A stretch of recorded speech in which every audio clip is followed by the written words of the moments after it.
5 लोकसभा की होती है, ठीक है। प्रेसिडेंट और वाइस प्रेसिडेंट और गवर्नर अगर आपको बनना है तो that is 35 years. Consider the following statements about the president of India. राष्ट्रपति के बारे में आपको कथन दिए, आपको बताने कौन सा सही है, ठीक है। चलो, the president is the supreme commander of the armed forces. The president is elected directly by the people of India and the president can declare an emergency. बताइए तो क्या सही आंसर होगा? President is the supreme commander of the armed forces. True. The president is elected directly by the people of India. Now this is not correct because he is elected indirectly by the people of India. What does indirect election means? He is elected indirectly by the people of India. Indirectly का मतलब है कि लोग directly vote नहीं करते हैं, जो हमारे इलेक्टेड रिप्रेजेंटेटिव्स होते हैं वो वोट करते हैं। सो दूसरा वाला स्टेटमेंट गलत होगा। The president can declare a national emergency which the following is all correct. यानी कि इनमें से कौन सा सही है? तो दूसरा तो गलत हो गई, और अगर दूसरा गलत होगा पहला सही होगा तो ये तो हो नहीं सकता है। खत्म, मैंने तीसरा गलत होना ही पड़ेगा, ठीक है। The president can declare a national emergency. ना बहुत ही रॉ टाइप का स्टेटमेंट है। रॉ टाइप का स्टेटमेंट मैं इसलिए बोल रहा हूं because declare national emergency president ही करता है, ठीक है। प्रेसिडेंट ही नेशनल इमरजेंसी डिक्लेयर करता है, लेकिन अपने आप से डिक्लेयर नहीं कर सकता, अपने आप से डिक्लेयर नहीं करता, लेकिन करता तो वही है। करता है तो सही होगा। नॉट करेक्ट पूछा तो भाई सही, करेक्ट तो पूछा है। ओके सॉरी करेक्ट तो पूछा है, करेक्ट तो पूछा है। तो आंसर क्या हो जाएगा? आंसर हो जाएगा 1 and 3 ऑप्शन नंबर सी। अगला है consider the following statements regarding the vice president of India. उपराष्ट्रपति के संबंध में यहाँ पर कथन दिए हैं। He is the ex officio chairman of the Rajya Sabha. He is elected by both the members of Lok Sabha and Rajya Sabha. His term of office is 6 years। Is the ex officio chairperson of the Rajya Sabha. Yes, he is elected by both the members of both Lok Sabha and Rajya Sabha. Yes true, because हमने देखा था कि जो president को remove करता है वही vice president को इलेक्ट करता है, and that is all MPs. When I से ऑल एमपीज दैट मीन कि इलेक्टेड और नॉमिनेटेड दोनों यहाँ पर मेंबर ऑफ पार्लियामेंट आ जाते हैं। His term is 6 years। This is wrong because president का वाइस प्रेसिडेंट का इन सबका टर्म जो होता है वो 6 नहीं 5 साल का होता है। तो option number B, president of India elected by an dash consisting of elected MPs and MLAs. So that is called as electoral college, यानी निर्वाचक मंडल उसको बोलते हैं जहां पे ये सारे इलेक्टेड एमपीज एंड एमएलएस होते हैं, okay. The vice president of India is the ex officio chairman of the. कहां एक्स ऑफिशियल चेयरमैन होता है और इससे जो रिलेटेड आर्टिकल है वो आपको बताना है कौन सा अनुच्छेद है जो इससे संबंधित है। तो पहली बात तो सही आंसर यहां पर ऑप्शन नंबर सी होगा राज्यसभा, और आर्टिकल जो इससे associated that is 64। Consider the following statements about the president powers of the president. यानी कि इसमें कौन सी राष्ट्रपति की शक्तियों के बारे में कथन सही है? The president can appoint the prime minister. The president can dissolve the Lok Sabha. The president can remove the vice president. The president can appoint the prime minister, यानी कि जो राष्ट्रपति है वो प्रधानमंत्री को अपॉइंट कर सकता है। Now these things we haven't studied yet, ठीक है। तो अभी इनको हम पढ़ेंगे। तो 7th वाला क्वेश्चन करिए। The vice president can act as president in case of vacancy in the office. तो बिल्कुल वाइस प्रेसिडेंट एक्टिंग प्रेसिडेंट बन सकता है अगर ऑफिस में वैकेंसी क्रिएट हो जाती है। तो वाइस प्रेसिडेंट भी अगर नहीं रहता तो सीनियर मोस्ट जज आता है, मतलब सीजीआई आता है। सीजीआई नहीं होता तो सीनियर मोस्ट जज आता है सुप्रीम कोर्ट का। Vice president can be removed by resolution pass by the Rajya Sabha and agree to be by the Lok Sabha. Yes, Rajya Sabha में चाहिए होता है इफेक्टिव मेजॉरिटी, यानी कि जिसको हम बोलते हैं प्रभावी बहुमत, ठीक है। इफेक्टिव मेजॉरिटी चाहिए होता है और लोकसभा सिंपल एग्री करना है सिंपल मेजॉरिटी, यानी कि लोकसभा में जो चाहिए दैट इज सिंपल मेजॉरिटी। तो बहुत आसान सा हो जाएगा। Option number C both 1 and 2 are correct. Now आज हम स्टार्ट करेंगे that would be PM and council of minister, प्रधानमंत्री और मंत्रिपरिषद। तो कल हमने क्या पढ़ा था? कल हमने स्टार्ट किया था कल हमने यहाँ पे स्टार्ट किया था क्या? कल हमने यहाँ स्टार्ट किया था यूनियन, ठीक है। And union is contained in the part 5 of the constitution. संविधान के भाग 5 में दिया हुआ है यूनियन के बारे में। अब पार्ट 5 को भी हम 5 चैप्टर्स में डिवाइड करते हैं, और वो 5 चैप्टर कौन कौन से हैं? तो एक तो पहले आता है यूनियन का एग्जीक्यूटिव, जो कि आर्टिकल नंबर 52 से लेकर आपका 73 तक था, राइट। देन आता है आपका PM and council of minister. PM मतलब एग्जीक्यूटिव में ही आ जाता है वो, ठीक है। लेकिन आप ये मान के चलो कि 52 to 78 है, जिसमें कि आप ये मान लो कि 73 तक हम कल देख चुके हैं, ठीक है। तो या तो मैं इस तरीके से लिख देता हूँ, रुको इसको हटा देते हैं। तो सबसे पहले चैप्टर 1 की अगर हम बात करें, चैप्टर 1 में क्या क्या दिया हुआ है? तो चैप्टर 1 में दिया हुआ है यूनियन एग्जीक्यूटिव के बारे में। अब इसको हमने फर्दर डिवाइड किया था, जिसमें यूनियन एग्जीक्यूटिव में कौन कौन आ रहा था? President, vice president, PM, council of minister, attorney general, ये सारे लोग आ रहे थे यूनियन एग्जीक्यूटिव में। आर्टिकल्स की बात करेंगे तो 52 to 78 है। देन चैप्टर नंबर 2 है जो आपका पार्लियामेंट से डील करता है, यानी कि जो संसद है पार्लियामेंट, ये स्टार्ट होता है 79 से and it goes till 122। Then chapter 3 में आता है legislative power of the president which in short is also called as ordinance यानी अध्यादेश। Article number 1, 2, 3, 123। चैप्टर नंबर 4 में आए तो ये बात करता है यूनियन जुडिशरी की, ठीक है, यानी कि संघ की जो न्यायपालिका है जिसको हम सुप्रीम कोर्ट बोलते हैं। तो 124 से लेकर 147 दिया हुआ है। एंड चैप्टर 5 की बात करेंगे, इसमें आपका CAG that is controller and auditor general, and that start from 148 and goes till 151। तो ये 5 चैप्टर है जिसमें हमने पहले चैप्टर यूनियन एग्जीक्यूटिव को स्टार्ट किया था। और यूनियन एग्जीक्यूटिव में जैसे हमें पता है प्रेसिडेंट आते हैं, वाइस प्रेसिडेंट आते हैं, पीएम आते हैं, उनकी काउंसिल ऑफ मिनिस्टर आती है और अटॉर्नी जनरल आते हैं। तो ये हमने देख लिए थे, ये 2 कंपोनेंट है, 3 कंपोनेंट आज के लेक्चर में हम लोग यहाँ पे देखने वाले हैं। तो स्टार्ट करते हैं from article number 74। The prime minister is considered as the head of the council who assist the council of minister. प्रधानमंत्री को हेड माना जाता है काउंसिल का, who assist the council of minister. देखो पहली बात तो ये है कि प्रधानमंत्री होते हैं और एक मंत्री परिषद होती है, जैसे मोदी जी हैं, और मोदी जी के मिनिस्टर्स हैं जैसे कि निर्मला सीतारमण, राजनाथ सिंह, गडकरी जी हैं, ठीक है, एस जयशंकर हैं। ये इनकी काउंसिल ऑफ मिनिस्टर है। क्या इनकी काउंसिल ऑफ मिनिस्टर है, और पीएम उसके हेड है। पीएम खुद एक काउंसिल ऑफ मिनिस्टर ही है, ठीक है। लेकिन अगर हम देखें तो पीएम उस पूरी काउंसिल के हेड है। इट इज लाइक कि क्लास में एक मॉनिटर होता है, वो मॉनिटर खुद क्लास का एक हिस्सा है, खुद भी एक क्लास का हिस्सा है, like any other student, but वो सबको लीड कर रहा है, सबको वो हेड कर रहा है। तो प्राइम मिनिस्टर उसी क्लास के मॉनिटर की तरह है, ठीक है। प्राइम मिनिस्टर चेयरमैन होता है नीति आयोग का, इंटरस्टेट काउंसिल का और एनडीएमए का। बस बेसिक फैक्ट्स हैं, सच कुछ समझना नहीं है, ठीक है। बस बेसिक फैक्ट है, नीति आयोग का, इंटरस्टेट काउंसिल का और एनडीएमए का प्राइम मिनिस्टर हेड होता है। अब यहाँ पर आप देखेंगे तो कुछ लिखा हुआ है, that is PM is known as the real और the de facto head of the government. President is known as the de jure और the nominal head. De facto या फिर रियल हेड का मतलब ये होता है कि जो रियल पावर्स हैं, जो एक्चुअल पावर्स, जो रियल पावर्स हैं वो प्राइम मिनिस्टर के पास है। प्रेसिडेंट तो सिर्फ नाम का हेड है। प्रेसिडेंट के तो नाम पे सारे काम होते हैं, लेकिन एक्चुअली काम करता कौन है? काम करता है प्रधानमंत्री और उनकी जो मंत्री परिषद है वो करते हैं। ये हमें कैसे पता चलता है? तो ये हमें आर्टिकल में 74 से पता चलता है। The council of ministers to aid and advise the president, there shall be a council of minister, ठीक है। आर्टिकल 74 क्लॉज 1 में क्या लिखा हुआ है? There shall be a council of ministers with the prime minister as the head to aid and advise the president who shall act in accordance with the advice of the council of minister. यानी कि राष्ट्रपति की सहायता और सलाह देने के लिए होगी क्या? प्रधान एक मंत्री परिषद, ठीक है। प्रधानमंत्री इसके प्रमुख होंगे और राष्ट्रपति मंत्री परिषद की सलाह के अनुसार कार्य करेंगे। यानी कि राष्ट्रपति को हर मैटर पे एडवाइस देने के लिए कौन है? काउंसिल ऑफ मिनिस्टर, जिसको हेड कौन कर रहे हैं? प्राइम मिनिस्टर है। यानी कि अब बात आती है ना कि हमने बोला कि प्रेसिडेंट जो है वो डी जूरे नॉमिनल हेड है, वो सारे काम कहने पे करता है, किसके? प्रधानमंत्री और उसकी मंत्रिपरिषद। तो बात यहाँ पे आती है तो वो मना कर देगी, नहीं करेंगे तो, क्योंकि उसके साइन के बिना कुछ हो नहीं सकता, तो मना करते साइन करने से। अब यहाँ पे एक इंपॉर्टेंट अमेंडमेंट है जो हमें याद करना है, that is 42nd constitution amendment, जिसको मिनी कॉन्स्टिट्यूशन बोलते हैं, जिससे recall what we have learn till now. 42nd amendment, first of all the major thing क्या बताओ? रिकॉल करो 42nd अमेंडमेंट में हमने क्या क्या अभी तक पढ़ा है, अभी रिकॉल करो तुरंत, ठीक है। हम रुक लेंगे आपके लिए, लेकिन आप रिकॉल करो। सबसे पहले तो फंडामेंटल ड्यूटी को रिकॉल करो कि पूरा फंडामेंटल ड्यूटी को 42nd अमेंडमेंट सेट किया गया। फिर जब हम 7th शेड्यूल पढ़ रहे थे तो वहां देखे थे कि there were certain subjects, 5 subjects which were transferred from the state list to the concurrent list: education, forest, weights and measures, borders, administration of justice and protection of wild animals and birds. तो ये 5 subjects को transfer किया गया था from state list to concurrent list, fundamental duties को add किया गया था. So we say 42nd amendment as mini constitution, इसलिए बिकॉज़ उसने बहुत सारी चीजें करी थी. और अभी तो आगे पूरी पॉलिटिक्स में जब तक आखिरी लेक्चर चलेगा तब तक 42nd अमेंडमेंट की चर्चा चलेगी, क्योंकि इमरजेंसी के टाइम पे ये अमेंडमेंट किया गया. तो इसने क्या बोला कि एडवाइस बाइंडिंग है प्रेसिडेंट पे, यानी कि प्रेसिडेंट को एडवाइस माननी ही पड़ेगी. देयर इज नो ऑप्शन, माननी पड़ेगी. बोल दिया कुछ भी, भले साइन तुम्हारे होंगे लेकिन तुम्हें साइन करने पड़ेंगे. सिंपल. देन 44th अमेंडमेंट हुआ 1978 में. हम इसको जब देखेंगे, जब आप पढ़ोगे इसको धीरे धीरे करके 42nd 44th 42nd 44th 42nd के बाद 44th आ रहा है, क्योंकि 42nd जो अमेंडमेंट हुआ था 1976 में हुआ था, 1976 में. और 1978 में गवर्नमेंट हो गई थी चेंज, क्योंकि वो तो चुनाव, ठीक है, इमरजेंसी के बाद. तो जो नई गवर्नमेंट आई थी, जनता गवर्नमेंट, उसने सारी चीजों को चेंज करना शुरू किया जो इंदिरा गांधी कर गई थी. 42nd ने क्या बोला, एडवाइस बाइंडिंग है. 44th ने क्या बोला कि बाइंडिंग है, लेकिन एक बार प्रेसिडेंट लौटा सकता है. President may request the council of minister to reconsider advice, however after consideration the president must ultimately. इसने भी ज्यादा उतना कोई बहुत भारी चेंज नहीं किया 44th ने, क्योंकि भाई सिंपल हर एक गवर्नमेंट चाहती है कि हम कोई बिल भेजें और उसमें कोई रोड़ा ना है बीच में, प्रेसिडेंट रोड़ा नहीं बन जाएंगे. वो एसेंट ना दे तो अब यहाँ पे वीटो, आप में से कुछ लोग कमेंट लिख रहे हैं वीटो ये वीटो वो, वीटो देखेंगे जब देखेंगे आर्टिकल 107 देन 111, तो वहाँ पे देखेंगे कि किस तरीके से बिल एक्ट बन ही नहीं सकता बिना प्रेसिडेंट के एसेंट के. ओके. आई थिंक आज क्लास रीस्टार्ट हुई थी बिकॉज लाइव एक पहला एंड हो गया था, तो इसीलिए आई थिंक काफी लोग पास नोटिफिकेशन नहीं गया. तो आप चाहें तो लाइक कर सकते हैं लेक्चर को, सो दैट कि लोगों को रिकमेंड हो जाता है फीड में. बाकी वैसे मैं कभी आपसे बोलता नहीं हूँ. खैर, तो प्रेसिडेंट मेरी काउंसिल ऑफ मिनिस्टर, यानी कि दूसरा में याद करना है, लौटा सकता है कि लौटा सकता है. देखो हमें ये याद करना है कि प्रेसिडेंट पे एडवाइस जो दी काउंसिल ऑफ मिनिस्टर ने या फिर prime minister who is heading the council of minister is binding, it is binding, though he can return that advice once. And because that reconsidered advice is binding on the president, so we can in general say that the recommendation given by the council of ministers to the president is binding on the president. भले वो राष्ट्रपति एक बार सलाह को लौटा सकता है, लेकिन दोबारा जो सलाह आएगी उसको तो क्योंकि मानना ही पड़ेगा, इसीलिए हम ये कह सकते हैं कि राष्ट्रपति पे वो जो सलाह है वो बाध्य है, वो बाध्यकारी है, वो माननी ही पड़ेगी. भले वो एक बार पुनर्विचार के लिए बोल सकता है, though he can tell to the council of ministers to reconsider such advice once. Okay, 74 clear, alright. तो यहीं से हमें पता चल रहा है कि भाई पीएम ही रियल हेड है, उसी के पास रियल पावर्स हैं, वही जो करना चाहता है वो कर सकता है. President is like acting as a rubber stamp. Okay, he is too acting like rubber stamp. Rubber stamp का मतलब है कुछ मोहर छाप लगानी, ठप्पा लगाना है आपने बस, तो इसलिए रबर स्टैम्प बोलते हैं प्रेसिडेंट को.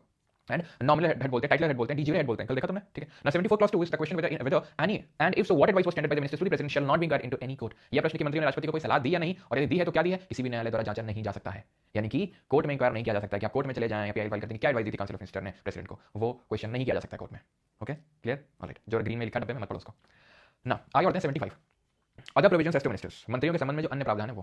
Prime minister shall be appointed by the president, प्रधानमंत्री की नियुक्ति राष्ट्रपति करेगा, और जो बाकी के मिनिस्टर्स हैं उनकी नियुक्ति भी राष्ट्रपति करेगा, लेकिन प्रधानमंत्री की सलाह पे. इसका मतलब क्या है, इसका मतलब यह है कि जब भी चुनाव होते हैं, चुनाव के बाद गवर्नमेंट आती है, गवर्नमेंट के बाद leader of the largest party या लार्जेस्ट कोलिशन पार्टी उसको प्रधानमंत्री बनाया जाता है. ठीक है, अब वो प्रधानमंत्री को नियुक्ति पत्र कौन देता है, राष्ट्रपति देते हैं. मोदी जी को प्रणब मुखर्जी ने दिया 2004 में, सॉरी 2014 में, 2019 में रामनाथ कोविंद जी ने दिया, देन उसके बाद 24 में दिया द्रौपदी मुर्मू जी ने. तो इस तरीके से प्रधानमंत्री नियुक्ति पत्र मिलता है. तो जब इनकी नियुक्ति हो जाती है तो बाकी के जो मंत्री हैं उनकी नियुक्ति भी राष्ट्रपति ही करता है, लेकिन प्रधानमंत्री की सलाह पे प्रधानमंत्री बोलेगा इसको अपॉइंट कर दो, इसको अपॉइंट कर दो, इसको ये कर दो, इसको हमने पोर्टफोलियो दिया, तो इस हिसाब से प्रधानमंत्री की सलाह पे राष्ट्रपति बाकी सबकी भी अपॉइंटमेंट कर देता है. समझ में आई चीज, ठीक है यहाँ तक ना. 75 का ये क्लॉज 1 है. सर 75 जो अनुच्छेद है, 74 भी देख के आए थे कि सारे मिनिस्टर्स को हेड करेगा प्रधानमंत्री और वो एडवाइस देगा राष्ट्रपति को. 75 में 6 क्लॉज हैं, जैसे 74 में 2 क्लॉज है, दूसरा क्या बोला था कि एडवाइस को इंक्वायर नहीं किया जा सकता कोर्ट में. 75 में 6 क्लॉज हैं. पहला क्लॉज भी देखा कि प्रधानमंत्री की नियुक्ति राष्ट्रपति करेगा और बाकी मंत्री की नियुक्ति राष्ट्रपति करेगा, लेकिन प्रधानमंत्री की सलाह पे करेगा, उसके एडवाइस पे करेगा. इसके अंदर एक सब क्लॉज भी, एक नहीं दो सब क्लॉज भी घुसे हुए हैं, जिनको कि 91st अमेंडमेंट से ऐड किया गया. 1A एंड 1B, ये 1 है, 1A क्लॉज है और 1A 1B सब क्लॉज आ गया उसके अंदर. क्या है, the total number of ministers including the prime minister shall not exceed 15% of the total strength of the Lok Sabha. कई बार ऐसा होता है कि कोलिशन गवर्नमेंट बनती है, जैसे इस बार की अगर गवर्नमेंट देखें केंद्र में, तो बीजेपी को क्लियर कट मेजॉरिटी नहीं मिली थी. किसको मिली थी क्लियर कट मेजॉरिटी, किसी को नहीं मिली थी, लेकिन लार्जेस्ट पार्टी निकल के आई बीजेपी, तो उसको सपोर्ट लेना पड़ा एलजेपी वगैरह से, इन सबसे, ठीक है, चिराग पासवान की पार्टी होगी, चंद्रबाबू नायडू की पार्टी होगी, इन सबसे सपोर्ट लेके जो है, इन सबसे सपोर्ट लेने के बाद इन्होंने अपनी गवर्नमेंट बनाई. तो कई बार ऐसा होता है कि जो कोलिशन वाली गवर्नमेंट होती है बोलती है कि हमको मंत्री पद चाहिए, हमको मंत्री पद चाहिए, हमको मंत्री पद चाहिए. तो इस तरीके से कोलिशन गवर्नमेंट सब आपस में खींचातानी मचाती है, हमारी भी तो कोई मिनिस्ट्री दो, ऐसे हम सपोर्ट थोड़ी ना करेंगे तुमको, हमें भी तो कुछ दो. तो उस चक्कर में क्या होता है, जो लार्जेस्ट पार्टी होती है, though it is not the single largest party to form its own government, तो वो क्या करती है, वो काफी सारी मिनिस्ट्री बना दी, फर्जी की मिनिस्ट्री बना डालती है और मिनिस्टर अपॉइंट कर डालती है. तो 91st अमेंडमेंट 2003 ने क्या किया, कैपिंग डिसाइड कर दी, लिमिट डिसाइड कर दी कि not more than 15% of the total strength of the Lok Sabha. Like if the total strength of the Lok Sabha is what it is, let's suppose 550. Okay, it is 550. Then जो इसका जो 15% है, कितना होगा 15%, ये 0 बेटा कितना हो गया, हाँ तो कितना हो गया, एक सेकंड, 15% 0 से 0 कटा. मैथ्स थोड़ी सी ओके, मैथ्स थोड़ी सी वीक तो नहीं है, यहाँ पे कुछ गलतियाँ हो रही हैं. पहली बात तो एक चीज़ ध्यान रखना है, यहाँ पे ये जो 15% लिखा हुआ है इंक्लूडिंग प्राइम मिनिस्टर है, क्योंकि प्राइम मिनिस्टर भी at the end of the day कौन है, at the end of the day वो भी एक काउंसिल ऑफ मिनिस्टर ही है, ध्यान रखना, ठीक है.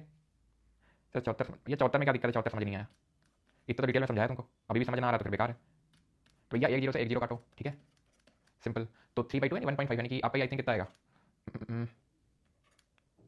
यानी कि कितना आ जाएगा, 83 समथिंग, 83 समथिंग आएगा, 83 समथिंग आएगा, ठीक है. 83, यानी 83 से ज़्यादा मिनिस्टर नहीं बना सकते. अब जब बात मैं करता हूँ मिनिस्टर की, तो मिनिस्टर में कौन कौन आता है, सिर्फ एक नहीं आता है, मिनिस्टर अलग अलग तरीके के होते हैं. मिनिस्टर ये होते हैं आपके, ठीक है, cabinet minister, minister of state और डिप्टी मिनिस्टर. वैसे डिप्टी मिनिस्टर तो 2019 के बाद सच बहुत उसमें नहीं है, ठीक है. हाँ 82.5 अच्छा है, हाँ तो वही 82.5 83 मान लो. 73 पढ़ा देंगे, इंपॉर्टेंट नहीं है, इसलिए मैंने वहाँ पे नहीं बताया था. आर्टिकल में 73 72 तक मैंने पढ़ा दिया था, जो पार्टिंग पावर था. 73 is not that much important, it actually defines कि यूनियन का एग्जीक्यूटिव पावर का एक्सटेंट कितना होगा, कितनी उसकी जुरिसडिक्शन है, यूनियन का कितना एक्सटेंट है वो बताएगा आपको. 82 सर, 83 नहीं होता क्या, 83 नहीं होता है, 82.5 राउंड ऑफ करोगे तो 83 बोल सकते हो, इतना ज़्यादा स्ट्रिक्ट होने की जरूरत नहीं है ना, फालतू की चीज़ पर डिबेट करने की जरूरत नहीं. सर 82 होगा, 83 होगा, 82 है ना, 82.5 है तो आप 83 मान सकते हो. तो खैर, तो मिनिस्टर जो है वो अलग अलग तरीके के होते हैं. जैसे आपने देखा होगा कुछ मिनिस्टर मोदी जी के बहुत करीब हैं, जैसे कि राजनाथ सिंह हैं, जैसे कि अमित शाह हैं, जैसे कि एस जयशंकर हैं, लेजर लाइट वाले, आंखों में लेजर लाइट, ठीक है, मोटा भाई हो गए. देन हमारे हाथ घुमाने वाले राजनाथ सिंह जी हो गए, एथनॉल वाले गडकरी जी हो गए, ठीक है. तो ये सारे लोग मोदी जी के कुछ ज़्यादा ही करीब हैं। अब क्योंकि कुछ ज़्यादा ही करीब हैं तो ऐसे मिनिस्टर्स को बोला जाता है कैबिनेट मिनिस्टर। ये वो मिनिस्टर्स होते हैं जो कि इंपॉर्टेंट डिसीजंस लेते हैं। जो इंपॉर्टेंट डिसीजंस लेते हैं वो कैबिनेट मिनिस्टर में होते हैं। तो जो इंपॉर्टेंट पोर्टफोलियो होते हैं like defence, home, finance, education, इसमें निर्मला सीतारमण जी भी आती हैं, ठीक है, एजुकेशन, हेल्थ, ये सब होते हैं कैबिनेट मिनिस्टर। इनको बोलते हैं जो इंपॉर्टेंट पोर्टफोलियो होल्ड करते हैं, ठीक। अब कुछ ऐसे मिनिस्टर होते हैं जो उतने इंपॉर्टेंट नहीं होते हैं। जैसे कि मिनिस्टर ऑफ आयुष कौन है, जानते हो? नहीं जानते? हर कोई जानता है आप में से कि होम मिनिस्टर मोटा भाई, हर कोई जानता है कि एक्सटर्नल अफेयर्स मिनिस्टर कौन है, हर कोई जानता है कि फाइनेंस मिनिस्टर कौन है, लेकिन आप में से कितने लोगों को पता है कि मिनिस्टर ऑफ आयुष कौन है? कौन है? तो प्रताप राव जाधव है भी। तो ये वो मिनिस्टर होते हैं जो इंपॉर्टेंट पोर्टफोलियो होल्ड नहीं करते हैं, ओके, जो इंपॉर्टेंट पोर्टफोलियो होल्ड नहीं करते हैं। कुछ ऐसे मिनिस्टर होते हैं, जैसे पंकज चौधरी का नाम सुना आपने? नहीं सुना है? ये भी मिनिस्टर ऑफ स्टेट है। मैं कहना ये चाह रहा हूँ, एक तो इंपॉर्टेंट पोर्टफोलियो वाले मिनिस्टर हो गए, दूसरे होते हैं मिनिस्टर ऑफ स्टेट, जो अपने आप में दो तरीके के होते हैं। एक तो होते हैं इंडिपेंडेंट चार्ज, जैसे मैंने प्रताप राव जाधव का नाम बताया, तो इनको इंडिपेंडेंट चार्ज मिल रखा है आयुष मिनिस्ट्री का। और कुछ होते हैं जो असिस्ट करते हैं, कैबिनेट मिनिस्टर, उनको बोल देते हैं minister of state attached to a ministry. जैसे कि पंकज चौधरी की अगर बात करूं तो वो मिनिस्टर ऑफ स्टेट है फॉर फाइनेंस, निर्मला सीतारमण जी को असिस्ट करने का उनका काम है पंकज चौधरी का। समझ रहे हैं? तो मिनिस्टर ऑफ स्टेट दो तरीके के हैं, एक तो इंडिपेंडेंट चार्ज वाले हैं जो कोई अपनी इंडिपेंडेंट अपनी मिनिस्ट्री संभाल रहे हैं, ठीक है, या डिपार्टमेंट संभाल रहे हैं। ये जो होते हैं मिनिस्टर ऑफ स्टेट, ये असिस्ट करने वाले होते हैं, दूसरे तरह के जो होते हैं। ये जो पूरा क्लासिफिकेशन आपको बता रहा हूं, cabinet minister, minister of state, independent charge, minister of state attached to ministry, it is nowhere mention in the constitution. जैसे डीपीएससी पढ़े थे, उसमें हमने गांधीवादी, उदारवादी और समाजवादी पढ़े, यानी Gandhi liberal, intellectual and socialistic. That was nowhere mention in the constitution, कहीं संविधान में लिखा तो नहीं हुआ था। उसी तरीके से टाइप ऑफ मिनिस्टर में इतने तरीके होते हैं, लेकिन संविधान में लिखा नहीं हुआ है। डिप्टी मिनिस्टर क्या होते हैं? दे असिस्ट करते हैं cabinet minister, minister of state को, लेकिन 2019 से ये बने नहीं, तो अब ज्यादा उनका कोई रोल रहता नहीं है उप मंत्रियों का, ठीक है। तो ये समझ में आपको? मिनिस्टर जब 15% से एक्सीड नहीं कर सकते हैं, ये सेम चीज ना विधानसभा में भी होती है, लेजिस्लेटिव असेंबली केस में भी होती है, लेकिन जब वो पढ़ेंगे तो वहां देखेंगे। बस एक एक्सेप्शन, एक अपवाद है यहाँ पे, और वो दिल्ली है। दिल्ली में 10% होता है, 10% होता है। दिल्ली में 10% होता है। 69 जो अमेंडमेंट हुआ था उसके थ्रू वहां पे डिसाइड किया गया था कि वहां की जो लेजिस्लेटिव असेंबली उसका 10% से ज्यादा काउंसिल ऑफ मिनिस्टर नहीं हो सकते। खैर, पहला क्लॉज हम पहला सब क्लॉज देख लिया। दूसरा सब क्लॉज देखते हैं 1B, if any member is disqualified on the grounds of defection they can not become minister, ठीक है। यानी यदि किसी सदस्य को दल बदल के आधार पर अयोग्य ठहराया गया है तो वह मंत्री नहीं बन सकता है। अब सर डिफेक्शन क्या होता है, डिटेल में यहाँ नहीं बताने वाला हूं, इन शॉर्ट समझो, क्योंकि डिटेल में हम आगे देखेंगे। जब डिस्क्वालिफिकेशन वाला टॉपिक आएगा तो वहां पे डिटेल में देखेंगे। अभी डिफेक्शन समझो दल बदल, दल बदलू जो होते हैं एक दल से दूसरे दल, दूसरे से तीसरे, इधर से जो करते रहते हैं, उनके डिस्क्वालिफिकेशन से डील करता है। और ये बोल रहा है कि अगर किसी मेंबर को डिफेक्शन के ग्राउंड में डिस्क्वालीफाई किया गया है तो मिनिस्टर भी नहीं बन सकता है, वो मंत्री भी नहीं बन सकता है अगर उसको अयोग्य ठहराया गया दल बदल के आधार पर। ये डिफेक्शन का मतलब सिर्फ इतना नहीं होता है कि कोई एक पार्टी छोड़ के दूसरी पार्टी में चला जाए, इसके और भी मीनिंग है जो हम आगे देखेंगे, डिस्क्वालिफिकेशन पढ़ेंगे, ओके। ऑलराइट, 75 के क्लॉज 2 पे आते हैं। Minister hold office till the pleasure of the president, मंत्री राष्ट्रपति की इच्छा अनुसार पद पर रहते हैं। Now this statement is very kind of की क्या है, प्लेजर क्या है कि minister hold office till pleasure of president, राष्ट्रपति को जब तक प्लेजर देते रहेंगे तब तक ऑफिस में रहेंगे, क्या मतलब इसका? देखो ये जो टर्म है ना प्लेजर ऑफ द प्रेसिडेंट, ये सिर्फ यही नहीं लिखा हुआ है, और भी जगहों पर लिखा हुआ है, जैसे कि गवर्नर के केस में लिखा हुआ है, जैसे अटॉर्नी जनरल के केस में लिखा हुआ है। तो आप इस चीज को नोटिस करोगे कि वहां प्लेजर लिखा हुआ है, प्लेजर ऑफ प्रेसिडेंट, जहां पर उस पर्टिकुलर कॉन्स्टिट्यूशनल पोजीशन का पूरा रिमूवल का प्रोसीजर मेंशन नहीं है, समझ रहे हैं? पूरा रिमूवल प्रोसीजर मेंशन नहीं है, दैट इज कि वहां पे उसका क्योंकि प्रोसीजर मेंशन नहीं है तो प्लेजर ऑफ प्रेसिडेंट लिख दिया गया। लेकिन क्या इसका मतलब ये है कि जब मन आए राष्ट्रपति किसी भी मिनिस्टर को हटा सकता है, पूरे मोदी जी को भी हटा सकता है? ऑब्वियसली नॉट, ठीक है, सिंपल से। नहीं तो फिर तो all powers in the hand of president होती है, ऐसा तो होता नहीं है ना। ये एक्चुअल में इंडिविजुअल रिस्पांसिबिलिटी को दिखाता है towards the president, individual responsibility of ministers, कि जो मंत्री है वो इंडिविजुअली रिस्पांसिबल है। यानी कि अगर प्रेसिडेंट किसी चीज पे उनसे जवाब मांगे तो इंडिविजुअली उस जवाब उसको उनको देना पड़ेगा प्रेसिडेंट को, ठीक है। अभी मैं आपको समझाऊंगा धीरे-धीरे। 75 3 आपको समझ में आएगा तो पूरा 75 क्लॉज 2 3 दोनों समझ में आ जाएगा। 3 क्या बोलता है? Council of minister is collectively responsible to the house of people, मंत्री परिषद संयुक्त रूप से लोकसभा के प्रति उत्तरदायी होते हैं। इसके भी कई सारे मीनिंग है। उत्तरदायी होते हैं, कलेक्टिव हाउस ऑफ पीपल, इसका मतलब कई सारे होते हैं। पहला मतलब तो ये है कि दे स्विम एंड सिंग टुगेदर, ठीक है, they swim and Singh together. What does this mean, they swim and Singh together? That means कि अगर कैबिनेट मीटिंग में, देखो कैबिनेट मीटिंग क्या होती है, जिसमें कैबिनेट मिनिस्टर आते हैं, मिनिस्टर ऑफ स्टेट लोगों को बुलाया जा सकता है जो इंडिपेंडेंट चार्ज होते हैं, जो अटैच है मिनिस्ट्री के साथ, उनको तो अगर बहुत रेयर केस में बुलाया जाता है तो बुला लिया जाए, नहीं तो मेनली तो कैबिनेट मिनिस्टर होते हैं इसमें। मिनिस्टर ऑफ स्टेट को अगर बुलाया जाता है तो ही वो आते हैं वहां पे, ठीक है। तो अगर मान लो कि इंपॉर्टेंट कैबिनेट डिसीजन कोई लिया गया, कोई मीटिंग को डिसीजन लिया गया, तो सारे मिनिस्टर्स को उस बात पर एग्री होना होगा। कहना क्या चाह रहा हूं मैं? कहना मैं ये चाह रहा हूं कि अगर मान लो कि कल को कैबिनेट मीटिंग होती है और उसमें ये डिसाइड किया जाता है, ठीक है, कि जो है चंडीगढ़ में एक लेफ्टिनेंट गवर्नर को अपॉइंट किया जाएगा। अभी नहीं, चंडीगढ़ में लेफ्टिनेंट गवर्नर को अपॉइंट किया जाएगा, ठीक, या फिर छोड़ो, ठीक है, क्योंकि अभी रिसेंट न्यूज़ में था इसलिए मैंने एग्जांपल दिया, लेकिन आप में से काफी लोगों को सकता ना पता हो, तो ऐसे समझ लो यूनिफॉर्म सिविल कोड आएगा पूरे भारत देश में, ठीक। मान लो कि उसमें से एक कोई मिनिस्टर है, मान लेते हैं गडकरी जी, कि वो एग्री नहीं करते हैं कि नहीं कैबिनेट मीटिंग में उन्होंने बोला कि नहीं ऐसा नहीं होना चाहिए। कैबिनेट मीटिंग में मेजॉरिटी से पास हो गया हो कि भाई ठीक है यूनिफॉर्म सिविल कोड हम लोग ला रहे हैं, बिल ला रहे हैं और करते हैं। क्या भले वो नितिन गडकरी अपोज में थे मीटिंग के दौरान, लेकिन उनको बाहर जाके सपोर्ट करना होगा, अपनी गवर्नमेंट का सपोर्ट दिखाना होगा। अगर गवर्नमेंट बोले यहाँ यूसीसी इज गुड, उसको लाएंगे, तो उनको सपोर्ट दिखाना होगा। नहीं दिखाया तो नहीं दिखाया तो प्रधानमंत्री उनको बोल देगा कि निकल लो, या राष्ट्रपति से बोलेगा इनको हटा दो, हटा देगा, सिंपल वैकेंसी क्रिएट हो जाएगी, मोदी इसको फिर से बोल देंगे, या फिर वो खुद ही रिजाइन कर दे। एग्जांपल के तौर पे 1986 के टाइम पे 1986 में शायरा बानो केस हुआ था, उसमें शाह बानो केस हुआ था, उसमें सुप्रीम कोर्ट का डिसीजन था, वो ट्रिपल तलाक को लेकर मैंने आपको बताया भी होगा कि एलिमनी जो होती है डिवोर्स के बाद, वो मुस्लिम्स में नहीं था, सिर्फ ऐसे कुछ तो टाइम वेट था 3 महीने इतना, ठीक है, और उसके बाद नहीं देना होता था। हिंदू में क्या है कि जीवन भर तुमको देना होगा, ठीक है, सपोर्ट करने के लिए पैसा देना होगा। तो she went to the court कि भाई ऐसा डिस्क्रिमिनेशन क्यों है? तो कोर्ट ने बोला हाँ, तो एलिमनी पूरे टाइम के लिए होनी चाहिए, यानी पूरे जीवन काल के लिए होनी चाहिए एलिमनी, तो जो डिवोर्स के बाद मिलती है। इसके खिलाफ उतर गया जो मुस्लिम मेन थे, वो उतर गया कि नहीं ऐसा क्यों नहीं होना चाहिए और ये सब बिल्कुल गलत बात है, ठीक है। तो जो उस टाइम की गवर्नमेंट थी, ठीक है, जो उस टाइम की जो गवर्नमेंट थी राजीव गांधी गवर्नमेंट, उन्होंने क्या किया, एक एक्ट लेके आया, and that was protection to Muslim rights act, ठीक है, protection to Muslim women act, ठीक है। तो मुस्लिम वुमेन का एक एक्ट लेके आया और उसके थ्रू क्या किया गया, उसके थ्रू उस पर्टिकुलर डिसीजन को नलीफाई कर दिया गया जो सुप्रीम कोर्ट का था, और क्या कर दिया गया, उनको जो पहले जो चल रहा था उसी को रिस्टोर कर दिया गया। इसके अगेंस्ट में थे मोहम्मद आरिफ खान, जो कि बिहार के करंट गवर्नर हैं, ठीक है, जो राज्यपाल है। तो उस टाइम पे वो राजीव गांधी गवर्नमेंट में एक मिनिस्टर हुआ करते थे कांग्रेस में, उन्होंने रिजाइन दे दिया, अपनी गवर्नमेंट से रिजाइन दे दिया because he didn't supported that particular act brought by the government. उनका ये मानना था कि सिर्फ वोट के चक्कर में इन्होंने इस चीज को किया है, तो उन्होंने रिजाइन दे दिया। तो इसका मतलब होता है they swim and sink together. किसी भी चीज में डिसीजन लिया सबको ठीक सपोर्ट करना होगा। They are collectively responsible to the house of people. ठीक है, ठीक है, they are collectively responsible to the house of people. इसका एक और मतलब है, क्या मतलब है कि अगर इनके खिलाफ नो कॉन्फिडेंस मोशन पास हुआ, नो कॉन्फिडेंस मोशन क्या होता है तो पता नहीं, सिंपल समझ लो इनके पास बहुमत नहीं है, अगर रिजाइन करते हैं तो सारे एक साथ रिजाइन होंगे। फिर अगर बहुमत नहीं है इनका लोकसभा में, क्योंकि हाउस ऑफ पीपल मतलब लोकसभा, लोकसभा के कलेक्टिवली रिस्पांसिबल है, तो इनको एक साथ रेजिग्नेशन देना पड़ेगा। या अगर मान लो कि प्रधानमंत्री, ठीक है, प्रधानमंत्री की कुछ ऐसा डेथ हो जाती है या रिजाइन दे देता है, तो सारा पूरा काउंसिल ऑफ मिनिस्टर डिसॉल्व हो जाता है। ठीक है, अगर मान लो जिस एक मिनिस्टर को रिजाइन करता है, जैसे मान लो गडकरी जी रिजाइन कर दें या किसी मिनिस्टर की डेथ हो जाए, उस केस में वैकेंसी क्रिएट होगी और उसको फिल कर दिया जाएगा। लेकिन मान लेते हैं जो प्रधानमंत्री है मोदी जी हैं, तो वो अगर रिजाइन कर दें या फिर कुछ ऐसा हो जाए, ठीक है, डेथ रेजिग्नेशन रिमूवल, ठीक है, रिमूवल तो ऐसा कोई प्रोसीजर नहीं होता, जैसे प्रेसिडेंट का होता है, बस नो कॉन्फिडेंस मोशन होता है, इसको आगे पढ़ेंगे। तो उस केस में पूरी ministers, chief council of minister, उसको रेजिग्नेशन देना होता है, वो डिसॉल्व होती है, याद रहेगा। यहाँ पर आप देखिए कुछ 1989 से लेकर, अगर आप ध्यान से देखें 1999 तक 1 2 3 4 5 6 7 प्रधानमंत्री बने सिर्फ 10 सालों में। 10 सालों में 7 प्रधानमंत्री बने, सिर्फ इसीलिए बने क्योंकि क्योंकि क्योंकि क्योंकि किसी को मेजॉरिटी नहीं आई थी। इसलिए हमने यहाँ पर अभी आर्टिकल 74 देखा, तो इसमें ये चीज देखी थी कि प्रेसिडेंट पे एडवाइस जो होती है वो बाइंडिंग होती है काउंसिल ऑफ मिनिस्टर की। प्रेसिडेंट पे एडवाइस जो होती है काउंसिल ऑफ मिनिस्टर की बिल्कुल बाइंडिंग होती है, माननी ही पड़ती है। ठीक, क्लियर। तो पहली चीज तो ये कि यानी प्रेसिडेंट अपने डिस्क्रिप्शन पे कुछ काम नहीं कर सकता, बिल्कुल कर सकता है, लेकिन कॉन्स्टिट्यूशन में कोई कुछ मेंशन नहीं है ऐसा। President does not have a constitutional discretion but has situational discretion। ठीक है, सिचुएशनल डिस्क्रिप्शन मतलब ये है, डिस्क्रिप्शन का मतलब होता है अपनी मर्जी पे काम करना, डिस्क्रिप्शन का मतलब ये होता है अपनी मर्जी से काम करना। अभी हमने देखा कि राष्ट्रपति अपनी मर्जी से कुछ नहीं करता है, इवन पार्डनिंग पावर भी जो हमने कल देखा था वो काउंसिल ऑफ मिनिस्टर के एडवाइस पे ही वो पार्डन करते हैं, हर चीज काउंसिल ऑफ मिनिस्टर के एडवाइस पे करेगा। तो यानी वो अपने डिस्क्रिप्शन में कुछ काम नहीं कर सकता है, कर तो सकता है, लेकिन संविधान में ऐसा कहीं एक इंस्टेंस में नहीं लिखा हुआ है कॉन्स्टिट्यूशन में कि यहाँ पे प्रेसिडेंट अपने मर्जी से काम करता है। लेकिन उसके पास सिचुएशनल डिस्क्रिप्शन यानी कि कुछ ऐसी सिचुएशन आ जाती है जहाँ पे उसको अपने डिस्क्रिप्शन पे काम करना ही होता है, like situation of hung parliament. What is hung parliament? Hung parliament यानी पार्लियामेंट लटक गई मतलब no party got the clear cut majority, कोई सिंगल पार्टी को क्लियर कट मेजॉरिटी नहीं मिली। जैसे 1989 में वीपी सिंह ने गवर्नमेंट बनाई, बीजेपी के साथ मिलकर बीजेपी ने सपोर्ट विड्रॉ कर लिया, सरकार गिर गई। क्यों? क्या आपको नंबर चाहिए? नंबर चाहिए मतलब नंबर चाहिए से मेरा मतलब ये है कि जैसे मान लो कि 550 सीट्स हैं लोकसभा में, तो इसका डिवाइड बाय 2 + 1, ठीक, कितना हुआ? 276, 276, तो 276 सीट चाहिए अगर आपको सरकार बनानी है। अगर है तो कोई आड़ी नहीं है, कोई आड़ी नहीं आएगा आपके, ठीक है, 276 सीट्स होनी चाहिए।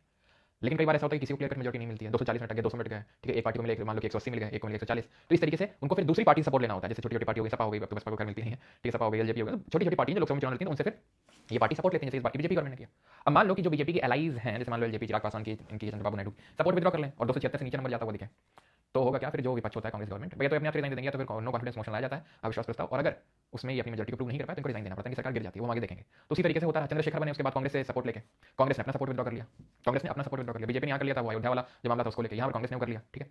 देन 90 फिर हुआ क्या? 1989 में गवर्नमेंट मतलब बनी नहीं हुई, चेंज हो गई, फिर कांग्रेस सपोर्ट कर लिया, तो फिर चुनाव हुए, उसके बाद फिर 1996 का टाइम आता है। 1996 में क्या होता है? चुनाव होते हैं, और चुनाव की वजह से होता है क्या? नई गवर्नमेंट बनती है अटल बिहारी वाजपेयी जी की, बीजेपी की। तो इनके पास भी मेजॉरिटी थी नहीं, ठीक है, और इनको जब समझ में आया कि मेजॉरिटी तो है नहीं हमारे पास और मेजॉरिटी इंप्रूव नहीं कर पाएंगे उसमें, तो इन्होंने 13 दिन में रिजाइन दे दिया। उसके बाद 96 में फिर से जब इन्होंने रिजाइन दे दिया तो कांग्रेस ने अपनी गवर्नमेंट बनाई, एचडी देवेगौड़ा का सपोर्ट देकर इनको प्रधानमंत्री बनाया, 11 महीने के लिए कांग्रेस ने अपना सपोर्ट विड्रॉ कर लिया। फिर आके गुजराल को बनाया, फिर अपना कांग्रेस ने सपोर्ट विड्रॉ कर लिया, समझ रहे? कांग्रेस ने फिर से अपना सपोर्ट को विड्रॉ कर लिया 11 महीने बाद। फिर क्या हुआ? फिर से चुनाव हुए, ठीक है, मतलब एक बार तो अभी फिर ओके अटल बिहारी वाजपेयी जी आए, ठीक है, एआईएडीएमके के सपोर्ट से, लेकिन 13 महीने बाद उन्होंने अपना सपोर्ट विड्रॉ कर लिया। तो फिर बार बार जब ऐसा हो रहा था तो फिर क्या होता है? परमानेंटली डिसॉल्व कर दिया जाता है। परमानेंटली अब इसलिए बोल रहा हूं मतलब कि उसको डिसॉल्व कर दिया, फ्रेश इलेक्शंस होंगे। अब जब नए चुनाव होंगे तो उसमें जो गवर्नमेंट बनी तो अटल बिहारी वाजपेयी जी की बनी, उन्होंने 5 साल के लिए सरकार चलाई, स्टेबिलिटी लौटी वापस। 2004 में फिर से चुनाव हुए, people were expecting, everyone was expecting Vajpayee ji फिर से प्रधानमंत्री बनेंगे, लेकिन ऐसा हुआ नहीं।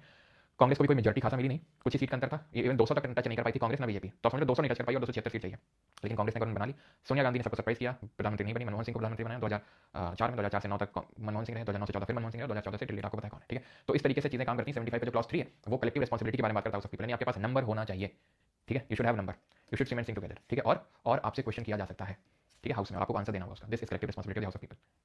Before entering the office, 75 clause 4, the prime minister and ministers must take the oath of office and secrecy administered by the president। तो 75 clause 4 में शपथ के बारे में लिखा हुआ है कि इनको शपथ या तो राष्ट्रपति दिलाएगा या फिर उसके द्वारा कोई अपॉइंट किया गया पर्सन वो दिलाएगा। 75 clause 5, a minister who is not a member of either of the parliament for 6 consecutive months shall cease to be a minister at the end of that period। अब आपको पता है वो उपेंद्र कुशवाहा वाला केस बिहार में है ना, कि बिना केस लड़े जो है कैसे जो है वो मिनिस्टर बन गया। उनका जो लड़का है उपेंद्र कुशवाहा का, वो कैसे बिना चुनाव लड़े जो है मिनिस्टर बन गया, है ना, कुशवाहा जी का लड़का। तो जैसे 75 clause 5 है, ये यूनियन के बारे में बात करता है, सेंटर के बारे में बात करता है कि a minister who is not a member of either of the parliament for 6 consecutive months shall cease to be a minister at the end of that period। ये एक लूप होल है।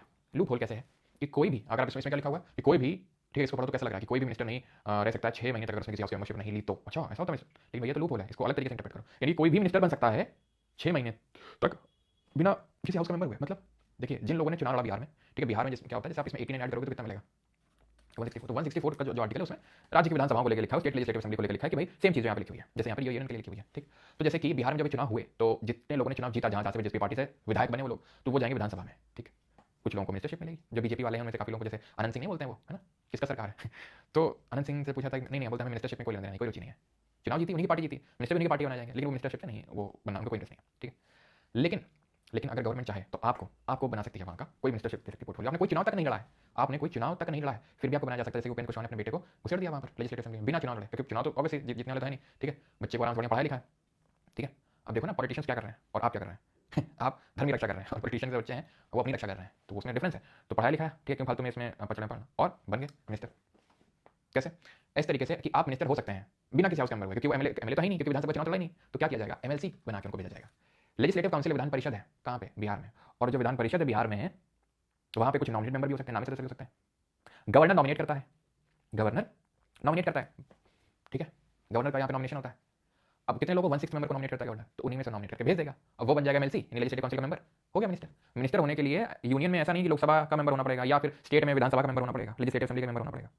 ठीक है, और ये कोई पहली बार यूनियन में भी हुआ, जैसे एस जयशंकर है, चुनाव तो ऑब्वियसली बात नहीं जीत सकते हो, तो कैसे किया गया, वो तो नॉमिनेशन के थ्रू नहीं, उनको मिनिस्टर बना दिया गया, मिनिस्टर। उसके बाद राज्यसभा के थ्रू भेजा गया उनको, गुजरात से राज्यसभा रूट के थ्रू भेजा गया उनको। ठीक है, क्लियर है। तो 6 महीने तक मैक्सिमम, अब मान लो कि 6 महीने के अंदर अगर इन्होंने उपेंद्र कुशवाहा के बेटे को मेंबरशिप नहीं मिली किसी हाउस की, एमएलए तो वैसे भी लेजिस्लेटिव असेंबली नहीं मिल सकती, उसमें तो आप सिर्फ चुनाव लड़के जा सकते हैं, तो एमएलसी लेजिस्लेटिव काउंसिल के थ्रू रूट के थ्रू आना पड़ेगा, और अगर नहीं बने तो उनकी मिनिस्टरशिप चली जाएगी वहाँ से। एनटीपीसी ने 73 पूछा था, कराएंगे। ठीक है, और अच्छा लास्ट सिगरेट, हाँ cigarette law. Sir what about those states where no legislative council exist, तो बिल्कुल वहाँ पे रूट के थ्रू नहीं भेजा सकता, वहाँ पे हरकत नहीं करी जा सकती है। क्यों? लेजिस्लेटिव असेंबली में पहले होते थे कि 2 एंग्लो इंडियन को नॉमिनेट कर सकते थे, लेकिन वो तो अभी नहीं है। ठीक है, उसके एंग्लो इंडियन भी होना पड़ता है, तो वहाँ पे कोई ऑप्शन नहीं है। सेंटर में है और उन स्टेट में जहाँ पे आपकी वो लेजिस्लेटिव काउंसिल, हाँ धर्म खतरे में। सर बिहार वाला समझा दो, अभी क्या कर रहे थे, काफी लोग आई थिंक पीछे रिकॉर्डिंग देखते रहते हैं और कमेंट करते रहते हैं। ठीक है, तो लाइव देखा करो यार। ठीक है, सचिन तेंदुलकर को कैसे बनाया वो देखेंगे जब रात को देखेंगे। सचिन तेंदुलकर नॉमिनेट हो गए हैं। ठीक है, सचिन तेंदुलकर की वही सीन है। ठीक है, वो नॉमिनेट हो गए। तो 75+6 salaries and allowances of ministers are determined by parliament until, तुम ये चीज समझने की जरूरत है, चाहे कोई भी मिनिस्टर हो। ठीक है, हर पार्टी के तुम देखो उनके जो जरा देखना, चाहे कांग्रेस के हो, चाहे बीजेपी के हो, चाहे किसी पार्टी के हो, उन जो भी हैं विधायक सांसद, उनके बेटे बेटी कहाँ पढ़ रहे हैं। ठीक है, तुमको लगा हमारे भैया एकदम सपोर्ट कर देंगे, वहाँ किसी ने अगर बोला ना कमेंट में तो बता रहे हैं फिर लड़ जाएंगे, हाँ माँ बहन की गाली दे दें, लेकिन भैया सब अपनी पार्टी के प्रति ईमानदारी जो है रखेंगे हमेशा, चाहे घर वालों को करीब गरियाना क्यों ना पड़ जाए, चाहे दोस्त से दोस्ती ना टूट जाए, लेकिन पार्टी से जब बगावत नहीं कर सकता मैं। हाँ, पार्टी भी लाइक कौन है तू अगर मान लो तुम उनके पास गए कि हमने आपको इतना सपोर्ट किया, तुम सोचो हमने आपको इतना सपोर्ट किया, मान लो कुछ हो जाए तो खाने भी तो भाग से, ये स्टेटमेंट हो उनके सच बता रहा हूँ जिसके लिए तुम इतना लॉयल हुए पड़े हो। Be loyal to your country. ठीक है, सिंपल, चाहे कोई पार्टी हो, but be loyal to your country first. Salaries and allowances of ministers are determined by parliament and until parliament fixes that it shall be as specified in the second schedule। मंत्रियों का वेतन और भत्ते संसद द्वारा निर्धारित किए जाते हैं और जब तक संसद इसे तय नहीं करती है या द्वितीय अनुसूची में निर्दिष्ट अनुसार होंगे। यानी कि मिनिस्टर्स के सैलरीज एंड अलाउंसेस कौन डिसाइड करेगा? पार्लियामेंट। इट इज लाइक कि हम अपनी सैलरी खुद ही डिसाइड करेंगे और यही तो है, हम अपनी सैलरी खुद ही डिसाइड करेंगे। ये 75+6। हाँ भैया जानते भी नहीं है। तो क्या गवर्नर अपने विवेक से किसी को भी एमएलसी बना सकता है, किसी को भी नॉमिनेट करके एमएलसी बना सकता है? बिल्कुल, क्योंकि गवर्नर होता कौन है भाई? गवर्नर की अपॉइंटमेंट कौन करता है? अब आरिफ खान की अपॉइंटमेंट क्यों कर रखी है बीजेपी ने? क्योंकि ही इज लॉयल टू, अब कल को he is loyal to BJP, कल को गवर्नमेंट चेंज होगा, कांग्रेस आ जाए, तुमको लगता है जितने गवर्नर दिख रहे हैं आज तुमको दिखेंगे कल? भाई एक हफ्ता नहीं लगेगा, सारे गवर्नर बदल जाएंगे, प्रेसिडेंट के हाथ में होते हैं और प्रेसिडेंट को उनके एडवाइस पे काम करना ही होता है। एमएलए एमएलसी सारी टर्म्स बता दो, बताएंगे, रुक जाओ। ठीक है, ऐसी चीजें एकदम से साझा करनी चाहिए क्या? यहीं पे सब साझा कर देना चाहिए क्या? हाँ क्या?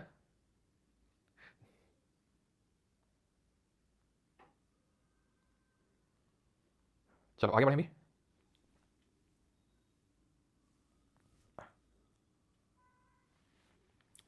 नाइनटीन 90 से 96 के बीच में क्या हुआ? तो ये हुआ कि 1990 में तुमने देखा चंद्रशेखर, फिर उसके बाद 1991 में चुनाव हुआ था, 1991 में से लेकर 96 में। ठीक है, कांग्रेस के पीवी नरसिम्हा राव ने गवर्नमेंट बनाई 5 साल के लिए, यानी कि 91 से 96 में भी स्टेबिलिटी रही थी। पीवी नरसिम्हा राव रहे थे, इसलिए मैंने वहाँ पे नहीं लिखा। ठीक है, पीवी नरसिम्हा राव ये प्रधानमंत्री थे। 96 के बाद फिर से वो स्टेबिलिटी शुरू हुई थी। चलो आगे बढ़ते हैं अभी, और अब आते हैं अटॉर्नी जनरल पे। ठीक है, आर्टिकल 76 पे। तो जरा एक बार आंख बंद करेंगे सभी लोग, हम रिवाइज करते हैं हमने क्या पढ़ा अभी। 74 में हमने पढ़ा कि there shall be a council of minister headed by the prime minister to and by the president, जिसको उस एडवाइस पे काम करना ही होगा, ऐसा 42nd अमेंडमेंट ने बोला। 44 में बोला एक बार लौटा सकते हो, लेकिन दोबारा जो लौट के आएगी एडवाइस वो बाइंडिंग होगी। Okay, this is 44। देन 75 पे आते हैं। 75 में 6 क्लॉज है। पहला क्लॉज क्या बात करता है? Prime minister is appointed by the president, और जो अदर मिनिस्टर उनकी अपॉइंटमेंट कौन करेगा? प्रेसिडेंट, लेकिन किसके एडवाइस पे? प्राइम मिनिस्टर के एडवाइस पे। दूसरा क्लॉज क्या बोलता है? प्लेजर ऑफ प्रेसिडेंट तक सर्व करेंगे, इनकी individual responsibility towards the president ministers की। क्लॉज 3 बोलता है collective responsibility of the ministers towards the house of people that is Lok Sabha. चौथा उनके ओथ की बात कर रहा है, शपथ की बात कर रहा है। पांचवा बात कर रहा है कि 6 महीने के लिए कोई भी मिनिस्टर बन सकता है बिना किसी हाउस में का मेंबर हुए, 6 महीने के अंदर अंदर उसको लेनी होगी, नहीं 6 महीने के बाद उसकी मिनिस्टरशिप चली जाएगी। और आखिरी क्लॉज 6वां बोल रहा है कि अपनी सैलरी खुद डिसाइड करते हैं, मिनिस्टर की सैलरी पार्लियामेंट डिसाइड करता है। 75 क्लॉज 1 में दो सब क्लॉज पड़े थे, ए और बी। ए बात कर जिन दोनों को 91st अमेंडमेंट ऑफ 2003 से ऐड किया गया, जिसमें ए में बोल रहा था कि 15% ऑफ लोकसभा या लोअर हाउस से ज्यादा मिनिस्टर्स नहीं हो सकते, including the prime minister, including the prime minister. और बी बोल रहा था अगर कोई डिफेक्शन के ग्राउंड डिस्क्वालीफाइड है तो वो मिनिस्टरशिप उसकी चली जाएगी। तो ये चीजें अभी तक पढ़ी, हम आ जाते हैं 76 पे, which talks about the attorney general of India, महान्यायवादी। द प्रेसिडेंट, इसमें भी 4 क्लॉज हैं। पहला क्लॉज बोलता है president shall appoint a person who is qualified to be a जज of the supreme court to be the attorney general of India. राष्ट्रपति एक ऐसे व्यक्ति को भारत का महान्यायवादी नियुक्त करेंगे जो सुप्रीम कोर्ट का न्यायाधीश बनने के लिए योग्य हो, यानी कि जो सुप्रीम कोर्ट जज बनने के लिए क्वालिफिकेशंस चाहिए, जो आगे देखेंगे। जैसे कि सुप्रीम कोर्ट का जज बनने के लिए क्वालिफिकेशन ये चाहिए कि एटलीस्ट 10 साल तक हाई कोर्ट में एडवोकेट रहे हो या 5 साल तक हाई कोर्ट में जज रहे हो, तो सुप्रीम कोर्ट का जज बन सकते हो, या राष्ट्रपति की नजरों में अच्छी न्यायिक समझ रखते हो, यानी कि डिस्टिंग्विश्ड जूरिस्ट हो, तो उस केस में तुम सुप्रीम कोर्ट के जज बन सकते हो। तो वही क्वालिफिकेशन तुम्हें अटॉर्नी जनरल के लिए चाहिए। क्लॉज 2 में लिखा है इसकी duty to give advice to the government of India upon legal matter, Bharat सरकार को कानूनी मामलों पर सलाह देने का कर्तव्य है। इसीलिए हम बोलते हैं कि अटॉर्नी जनरल कौन है, ही is the highest law officer of the country, he is the highest law officer of the country. Bharat का सर्वोच्च विधि अधिकारी होता है attorney general of India. That means कि गवर्नमेंट को लीगल मैटर्स में एडवाइस करेगा और पूरी कंट्री का हाईएस्ट ऑफिसर होगा, क्योंकि गवर्नमेंट का एडवाइजर है ना, गवर्नमेंट का नहीं, सरकार का वकील, केंद्र सरकार का वकील जो होता है उसको अटॉर्नी जनरल बोला जाता है। Attorney general has the right to audience in all the courts with in the territory of India, यानी कि महान्यायवादी को भारत के क्षेत्राधिकार में सभी अदालतों में सुनवाई का अधिकार है। सुनवाई का अधिकार मतलब यह है कि इसको अगर कहीं पे कुछ स्टेटमेंट देनी है, कुछ एड ऑन करना है, तो इसको ऐसा कुछ स्पेशल लीव लेने की जरूरत नहीं है। इसके पास ये ऑटोमेटिक पावर है, किसी भी कोर्ट में जा सकता है, सरकार की बात रख सकता है, ठीक है। और इसके लिए इसको ऐसा उसकी जरूरत नहीं स्पेशल लीव लेने की, परमिशन लेने की। देश के सभी जितनी भी अदालतें हैं उसमें इसको सुनवाई का अधिकार है, इसको सुना जाएगा क्योंकि सरकार का वकील है। 7 तो एक तरीके से सरकार को रिप्रेजेंट करता है उसी केसेस में। 76 clause 4 attorney general holds office till the pleasure of the president and receives remuneration as determined by the president. मतलब महान्यायवादी राष्ट्रपति की इच्छा तक पद पर रहते हैं और राष्ट्रपति द्वारा निर्धारित वेतन प्राप्त करते हैं। अगेन प्लेजर ऑफ प्रेसिडेंट मतलब इनके भी रिमूवल का कोई दिया नहीं है, इनके भी रिमूवल का कोई स्पेसिफिक टेन्योर नहीं दिया है, ना तो टेन्योर दिया है, ना तो कुछ प्रोसेस दिया है किस तरीके से हटाया जाएगा। जैसे प्रेसिडेंट का दिया है, वाइस प्रेसिडेंट का दिया, ठीक है। तो वाइस प्रेसिडेंट में कहीं लिखा हुआ है प्लेजर ऑफ प्रेसिडेंट नहीं। जैसे कि हमारे प्रधानमंत्री और मंत्रिपरिषद प्रोसीजर नहीं लिखा हुआ है, भले 5 साल तक रहते हैं, वो मैक्सिमम पीरियड है कि लोकसभा का जो मैक्सिमम ड्यूरेशन है 5 साल तक हो सकता है, तो इसलिए उनका जो मैक्सिमम ड्यूरेशन 5 साल तक हो सकता है, ठीक है। लेकिन हमने देखा कि सरकारें 13 दिन 11 महीने इस समय भी गिरी है, ठीक है। तो इसका मतलब यह है कि कोई ऐसा उनका भी फिक्स्ड टेन्योर तो नहीं है, 5 साल भले वो लोग लाइफ है लोकसभा की, ठीक है। तो इसलिए 5 साल उनका बोल देते हैं, लेकिन ऐसा कोई रिमूवल प्रोसीजर नहीं लिखा हुआ है, ना कि इनका लिखा हुआ है अटॉर्नी जनरल का, इसलिए यहाँ पर pleasure of the president term लिखा हुआ है। राष्ट्रपति जब चाहे तब हटा सकते हैं इनको काउंसिल ऑफ मिनिस्टर के एडवाइस पे, लेकिन मंत्रियों को जब चाहे तब, मतलब अगर हम देखें लोकसभा को डिसॉल्व नहीं कर सकते, पूरी सरकार नहीं गिरा सकते हैं, राष्ट्रपति जब चाहे तब। क्यों? क्योंकि जो काउंसिल ऑफ मिनिस्टर के पास जब तक बहुमत है लोकसभा में तब तक उसको कोई हिला नहीं सकता है, ठीक है। क्लियर है? तो ये चीज आपको पता होना चाहिए।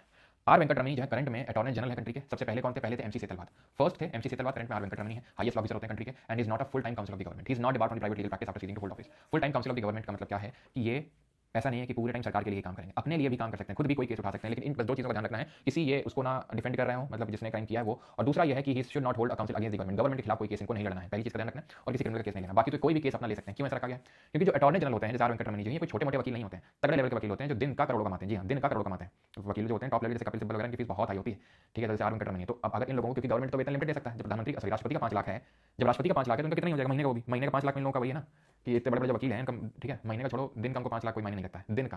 कहा राष्ट्रपति को महीने का 5 लाख मिल रहा है, इनको दिन का 5 लाख के लिए कुछ नहीं है, तो फिर गवर्नमेंट ने ये ऑप्शन रखा है कि आप वो कर सकते हैं, ठीक है। और आप जब अटॉर्नी जनरल नहीं रहेंगे तो आप फुल टाइम जो भी आपको प्राइवेट अपनी लीगल प्रैक्टिस कर सकते हैं, कोई डिमांड नहीं है, आप आराम से कर सकते हो। क्योंकि अगर नहीं रखा गया तो अच्छे लॉयर्स नहीं आएंगे गवर्नमेंट का वो करने। और दूसरी चीज़ ये है कि फिर अगर प्राइवेट लीगल प्रैक्टिस नहीं रखेंगे तो कोई ज्वाइन क्यों करेगा गवर्नमेंट को, ठीक है। ओके, क्यों? क्योंकि यूजुअली होता यह है कि जब गवर्नमेंट चेंज होती है तो गवर्नमेंट अपना वकील भी चेंज कर लेती है, यानी कि अटॉर्नी जनरल भी चेंज कर लेती है, तो ये चीज़ होता है, ठीक है। क्लियर है इसको लेकर सारी चीज़ें, ठीक है। कैबिनेट मिनिस्टर की सैलरी लगभग 1.5 लाख के करीब होती है, 1,66,000। तो जा रहा हूँ लॉगर, ये लोग टैक्स कितने देते हैं पता नहीं, कितना देते हैं, तब ऐसा तो है। हाँ, कोई लिमिट नहीं होती इनकी सैलरी में, मतलब बहुत बहुत कमाते हैं। फिर पढ़ाई भी करिए उस लेवल पे, खैर ऐसा हर केस में बोल देना सही नहीं होता है, ठीक है। तो जा रहा हूँ लॉ करने। हाँ, सबको नहीं मिलता है लॉ में, आपको अच्छी समझ होना चाहिए, है ना। हाँ, पैसा तो है अंदर, नो डाउट।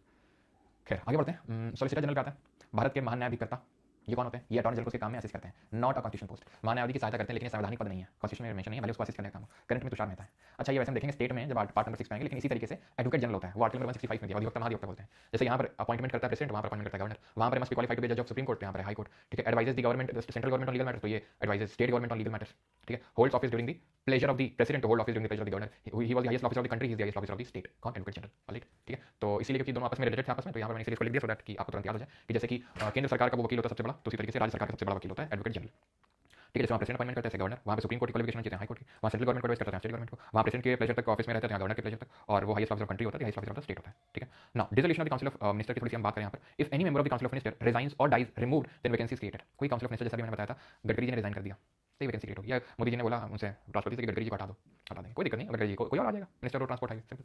या अगर डेथ हुई होती किसी मिनिस्टर की तो। लेकिन अगर प्राइम मिनिस्टर की डेथ हो गई या रिजाइन दे दिया, the entire council of minister is dissolved. In that case entire council of minister has to resign, president invites the leader with majority support in Lok Sabha to become the new president, prime minister. इसी को बोलते हैं president का situational description. Starting में मैंने आपको बताया कि कहीं पे भी कॉन्स्टिट्यूशन में ये नहीं लिखा हुआ है कि प्रेसिडेंट इस पर्टिकुलर केस में, इस पर्टिकुलर सिनेरियो में अपने डिस्क्रिप्शन पे काम कर सकता है, अपनी मर्जी से काम कर सकता है। तो इसलिए हम बोलते हैं president has no constitutional description. लेकिन कुछ ऐसे सिनेरियो आ जाते हैं, कुछ ऐसी कंडीशंस आ जाती हैं, कुछ ऐसी सिचुएशन आ जाती है जहां पर प्रेसिडेंट को अपने डिस्क्रिप्शन में काम करना पड़ जाता है। जैसे चुनाव हुए, किसी पार्टी को मेजॉरिटी नहीं मिली, तो वो क्या करेगा? वो लीडर लार्जेस्ट मेजॉरिटी, जो लार्जेस्ट पार्टी को बोलेगा भाई अपनी मेजॉरिटी आके प्रूव करो, हम अपॉइंट कर देंगे। क्योंकि कई बार ऐसा होता है, हुआ भी है, जैसे 96 में हुआ, 1996 में, कि एक गवर्नमेंट है, जैसे कांग्रेस गवर्नमेंट, वो सबसे ज्यादा सीट लेके आई है, सेकंड नंबर बीजेपी, लेकिन कांग्रेस गवर्नमेंट ही नहीं बना पाई क्योंकि जो बीजेपी उसने कुछ और पार्टी का सपोर्ट लेके गवर्नमेंट बना डाली, मेजॉरिटी प्रूव कर दी। समझा? तो अभी तो कभी काउंसिल ऑफ मिनिस्टर कोई है ही नहीं ना, उसकी किसकी एडवाइस लेगा? वो किसकी एडवाइस लेगा? तुम खुद सोचो किसकी एडवाइस लेगा? वैसे लोकसभा डिसॉल्व होने पे काउंसिल ऑफ मिनिस्टर तुरंत रिजाइन नहीं करते हैं जब तक कि नई लोकसभा नहीं आ जाती है। लेकिन ऑब्वियस सी बात है, अगर मान लो आज है बीजेपी गवर्नमेंट, ठीक है, आज है बीजेपी गवर्नमेंट, चुनाव होते हैं, बीजेपी को मेजॉरिटी नहीं मिलती है, ठीक है, कांग्रेस को मिलती है, बीजेपी तो सिंपल काउंसिल ऑफ मिनिस्टर भी बीजेपी के हैं, तो ये बोले ना कि हमारी बनाओ प्रेसिडेंट से। तो ऐसे केस में वो अपने डिस्क्रिप्शन पे काम कर सकता है। प्रेसिडेंट क्या काम कर सकता है? वो ये काम कर सकता है कि उनको बोलेगा कि आप आओ और मेजॉरिटी प्रूव करो। तो उस केस में वो बिना किसी रिकमेंडेशन पे काम करता है। या फिर अगर मान लो डेथ हो गई, रिजाइन कर दिया, तो हो सकता है वो किसी जो अभी लार्जेस्ट पार्टी उसको बोले कि आइए आइए आप मेजॉरिटी प्रूव करिए, हम आपको अपॉइंट कर देंगे, आप फिर सरकार बना लेना। और या फिर उसको लगे कि कोई सरकार बना ही नहीं पा रहा, तो क्या कर सकता है? वो पूरी लोकसभा को डिसॉल्व कर सकता है। जी हां, राष्ट्रपति पूरी लोकसभा को डिसॉल्व कर देगा, फिर इलेक्शन अनाउंस कर देगा, फिर से चुनाव कराओ, फिर से नई लोकसभा बनाओ। हमें नहीं लग रहा कि कोई बना पाएगा, क्योंकि अगर प्रधानमंत्री की मृत्यु हुई, उसने रिजाइन कर दिया, तो पूरी काउंसिल ऑफ मिनिस्टर उड़ती है। अगर एक काउंसिल ऑफ मिनिस्टर ने, जैसे मतलब गडकरी जी, राजनाथ, सब क्या एक मिनिस्टर, इंडिविजुअल मिनिस्टर है, इन सब का हेड कौन है? पीएम, प्रधानमंत्री मोदी जी। और मोदी जी रिजाइन कर दिया, डेथ हो गई, या फिर उनका कुछ तो मतलब रिजाइन दे दिए, ठीक है, इस तरीके से, तो फिर पूरी मिनिस्टर उसके जाएगी। फिर क्या होगा? फिर हो सकता है कि जो अभी द्रौपदी मुर्मू है वो बोले, ठीक है, बीजेपी से कि मेजॉरिटी प्रूव करवा के अब, ठीक है, और लीडर बताओ किसको बनना है, उसको प्रधानमंत्री बना देंगे और मेजॉरिटी आके प्रूव कराओ उसमें। लेकिन प्रूव कर ही नहीं पा रहे हैं, या फिर राष्ट्रपति लग रहा है यार किसी के पास मेजॉरिटी नहीं है, फिर इलेक्शन अनाउंस कर देगा पूरी लोकसभा रिजॉल्व करके। तो इसलिए ऐसे केसेस में वो अपने डिस्क्रिप्शन पे काम कर जाता है। इसलिए हम बोलते हैं कि he has situational description but not the constitutional description, because constitution में ऐसा कुछ नहीं लिखा हुआ है कि उसको अपने डिस्क्रिप्शन पे यहाँ पे काम करना है। ठीक है, first Indian PM to resign was Morarji Desai, and there have been only 2 instances where the prime minister have died in the office. ठीक है, where they have died in the office. 1964 में, 1964 में नेहरू जी की डेथ हुई थी। ठीक है, नेहरू जी की डेथ हुई थी, और लाल बहादुर शास्त्री जी की डेथ हो गई थी 1966 में, 2 साल बाद, 66 में। ठीक है, सिर्फ 2 ही प्रधानमंत्रियों की आज तक डेथ हुई है इन ऑफिस। अगर आप लोग राजीव गांधी की भी हुई तो आप गलत नहीं, बिकॉज़ राजीव गांधी तक प्रधानमंत्री नहीं थे, 1989 तक थे वो। ठीक है, उसके बाद जो है वो प्रधानमंत्री नहीं थे। ठीक है, खैर शास्त्री जी की तो डेथ काफी कंट्रोवर्शियल रही है, बिकॉज़ ताशकंद एग्रीमेंट, बिकॉज़ आपको पता होना चाहिए 1962 1962 में चाइना के साथ वॉर हुआ था, हार गए थे, बताते हैं उसका सदमा नेहरू जी झेल नहीं पाए, तो 64 में वो चल बसे। और उसके बाद 64 में हमारे लाल बहादुर शास्त्री जी आए, क्योंकि 1965 में पाकिस्तान ने अटैक कर दिया था। ठीक है, चाइना के साथ तो चल गया था, पाकिस्तान ने अटैक कर दिया, तो पाकिस्तान को डिफीट कर दिया। सोवियत यूनियन, जो भी रशिया बोलते हो, तब सोवियत यूनियन हुआ करता था। ठीक है, बाद में वो उज्बेकिस्तान, रशिया, ये सब अलग हुए देश, तब सब सोवियत यूनियन था। तो रशिया ने मीडिएटरशिप करी और पाकिस्तान को हरा दिया, और फिर एक एग्रीमेंट साइन कर लिया कि ठीक है वो और आगे नहीं बढ़ाएंगे। उसमें मीडिएटर के तौर पे काम किया था सोवियत यूनियन ने। ठीक है, लेकिन और उज्बेकिस्तान का जो ताशकंद है, जो राजधानी वहाँ की, तो वहाँ पर ये एग्रीमेंट साइन करने गए थे लाल बहादुर शास्त्री जी। तो एग्रीमेंट साइन करने कुछ ही घंटे बाद उनकी डेथ हो गई थी। डेथ का कारण हार्ट अटैक बताया गया था, लेकिन काफी कंट्रोवर्शियल रहा वो, अभी भी कंट्रोवर्शियल, कि यूएसए का उसमें हाथ था और इनका हाथ था, उनका हाथ था। ठीक है, क्योंकि कुछ ऐसे पावर्स नहीं चाहते थे कि एग्रीमेंट हो, ये इसलिए हो ये। ठीक है, तो इसलिए तो वहीं पर डेथ हो गई थी 1966 में। ओके, तब से 2 प्रधानमंत्री की डेथ हुई है वाइन ऑफिस जब। ठीक है, अच्छा बताइए, इनका जो समाधि स्थल है लाल बहादुर शास्त्री जी का, क्या बोलते हैं उसको? क्या मतलब क्या बोलते हैं उसको? तो उसको विजय घाट बोलते हैं, राजघाट है इनका, महात्मा गांधी का। ठीक है, तो क्या, तो जब नेहरू जी की डेथ हुई थी तो गुलजारी लाल नंदा बने। क्या, गुलजारी लाल नंदा को कुछ टाइम के लिए प्रधानमंत्री बना दिया गया, लीडर बना दिया गया, लेकिन उसके बाद परमानेंट तौर से बना दिया गया। किसको? क्योंकि अभी मैंने बताया ना, अगर किसी की डेथ हो जाती है तो पूछता है प्रेसिडेंट कि भाई कौन है लीडर, लार्जेस्ट पार्टी का लीडर, आप प्रूव करो मेजॉरिटी आके। तो गुलजारी लाल नंदा को बना दिया, लेकिन उसके बाद चेंज करके लाल बहादुर शास्त्री आ गया। लाल बहादुर शास्त्री की डेथ होने के बाद फिर से गुलजारी लाल नंदा आए, लेकिन उसके बाद फिर से उनको हटा के इंदिरा गांधी बनी प्राइम मिनिस्टर। ठीक है, देखो जो प्रधानमंत्री है, इवन कोई भी मंत्री है, वो किसी भी हाउस का मेंबर हो सकता है, लोकसभा का, विधानसभा का, कोई फिक्स नहीं है। जैसे कि बहुत रेयरली होता है कि कोई राज्यसभा का मेंबर हो प्रधानमंत्री, लेकिन ऐसे इंस्टेंसेस रहे हैं, जैसे इंदिरा गांधी रही है, जैसे कि मनमोहन सिंह रहे हैं, जैसे कि ये देवेगौड़ा साहब रहे हैं। क्योंकि मनमोहन सिंह, आपको लगता है मनमोहन सिंह अगर कहीं चुनाव लड़े होते हैं तो चुनाव जीत पाते, भले कितने बड़े 30 मार खा क्यों ना इकोनॉमिक्स में, भले कितने इकोनॉमिक्स क्यों ना, भले 1991 में इंडिया में पीजी रिफॉर्म्स ला के इंडिया को इकोनॉमिक डाउनटर्न से वापस लेके आया, लेकिन लोगों को फर्क नहीं पड़ता भैया। लोगों को तो फर्क पड़ता है किस बात से, वो तुमको ही बात पता है। तो यहाँ पर एजुकेशन के उतने मायने नहीं है। एग्जांपल देख लो, बिहार एग्जांपल है, कितना बड़ा एग्जांपल है। केसी सिन्हा जो मैथ्स के प्रोफेसर थे, वो चुनाव नहीं जीते, जो बड़े बड़े बाहुबली हैं, ये सब चुनाव जीत गए आराम से, कोई दिक्कत नहीं उनको, है ना। तो वही चीज़ है यहाँ पे कि अब ये डायरेक्टली बन नहीं पाएंगे। जब 2004 में आपको बताया, जब चुनाव हुए तो सरप्राइजिंगली कांग्रेस जीत गई, और उस टाइम सोनिया गांधी ने सरप्राइजिंगली नहीं ली प्राइम मिनिस्टरशिप, पर मनमोहन सिंह को प्राइम मिनिस्टर बना दिया गया। वो बात अलग है कि इनको वही काइंड ऑफ वो बोला जाता था कि भाई ये पूरे उनके एक्शंस पे काम करते हैं, सारी चीज़ें, वो बात अलग है। ओके, लोकप्रियता, बिल्कुल लोकप्रियता। तो अब क्यों कोई नहीं बनता प्रधानमंत्री, क्यों कोई प्रधानमंत्री राज्यसभा का नहीं बल्कि लोकसभा बनता है? पहला तो चीज़ ये है, पहला तो चीज़ आप ये समझो कि जो लोगों के द्वारा लाइक किया जाता है उसी को बनाया जाता है, और लोगों के द्वारा लाइक किया गया तो लोकसभा चुनाव जीत के आया होगा, वो लोकसभा चुनाव जीत के आया होगा, जैसे मोदी जी। दूसरा ये है कि जब हम आर्टिकल नंबर 88 देखेंगे तो वहाँ देखेंगे कि आप उसी हाउस में वोट कर सकते हो जिसके आप मेंबर, जिसके सदस्य हो, दूसरे में वोट ही नहीं कर सकते हो। तो फिर मान लो इनके खिलाफ अगर नो कॉन्फिडेंस, चलो छोड़ दो, तुमको डिटेल समझ नहीं आएगी, फालतू कंफ्यूज हो जाओगे। ठीक है, वो 88 जब पढ़ेंगे तो वहाँ बताएंगे चीज़ को। खैर, तो ये 3 लोग राज्यसभा के मेंबर रहे हैं। ठीक है, और मोस्टली तो लोकसभा के रहते हैं। क्यों रहते हैं? 88 जब पढ़ेंगे तो बताएंगे। 77 पे आते हैं conduct of business of the government of India, Bharat सरकार का जितना कार्य संचालन है, जितना धंधा है, बिजनेस है गवर्नमेंट ऑफ इंडिया का, राष्ट्रपति के नाम पे होगा। All executive actions of the government of India shall be express to be taken in the name of president. Bharat सरकार की सभी कार्यकारी कार्रवाई राष्ट्रपति के नाम पे की जानी चाहिए। जैसे कि हमने आर्टिकल नंबर 53 पढ़ा था, 53 की तरह ये कुछ कि जितना भी एग्जीक्यूटिव एक्शन, जितना भी कंडक्ट है, वो सारा कुछ राष्ट्रपति के नाम पे होगा। ये लिखा हुआ है 77 में। और 78 में क्या लिखा है, लेकिन इसे क्लॉज 2 क्लॉज 3 भी देख लेते हैं। Orders and instruments made in name of the president shall be authenticated in such manner as specified. ये ना इतना रटने की जरूरत नहीं है, मैं थोड़ा देख लोगे। Clause 3 president shell make rules for more convenient transaction of business of government of India, यानी किस तरीके से बिजनेस कंडक्ट किया जाएगा तो उसके रूल्स वगैरह बना सकते हैं प्रेसिडेंट, बस इतना दिया हुआ है। ठीक है, ओके, अब आ जाते हैं 78 पे। क्या लिखा हुआ है? ड्यूटीज ऑफ प्राइम मिनिस्टर, आखिरी आर्टिकल देख रहे हैं, मोदी जी एकदम आईपैड चला रहे हैं। तो ड्यूटीज क्या है प्रधानमंत्री की? प्रधानमंत्री की ड्यूटी है कि to communicate to the president all decisions of the council of ministers relating to the administration of the union legislation. राष्ट्रपति को संघ के प्रशासन से संबंधित मंत्रिपरिषद के सभी निर्णयों और विधायी प्रस्तावों की सूचना देना।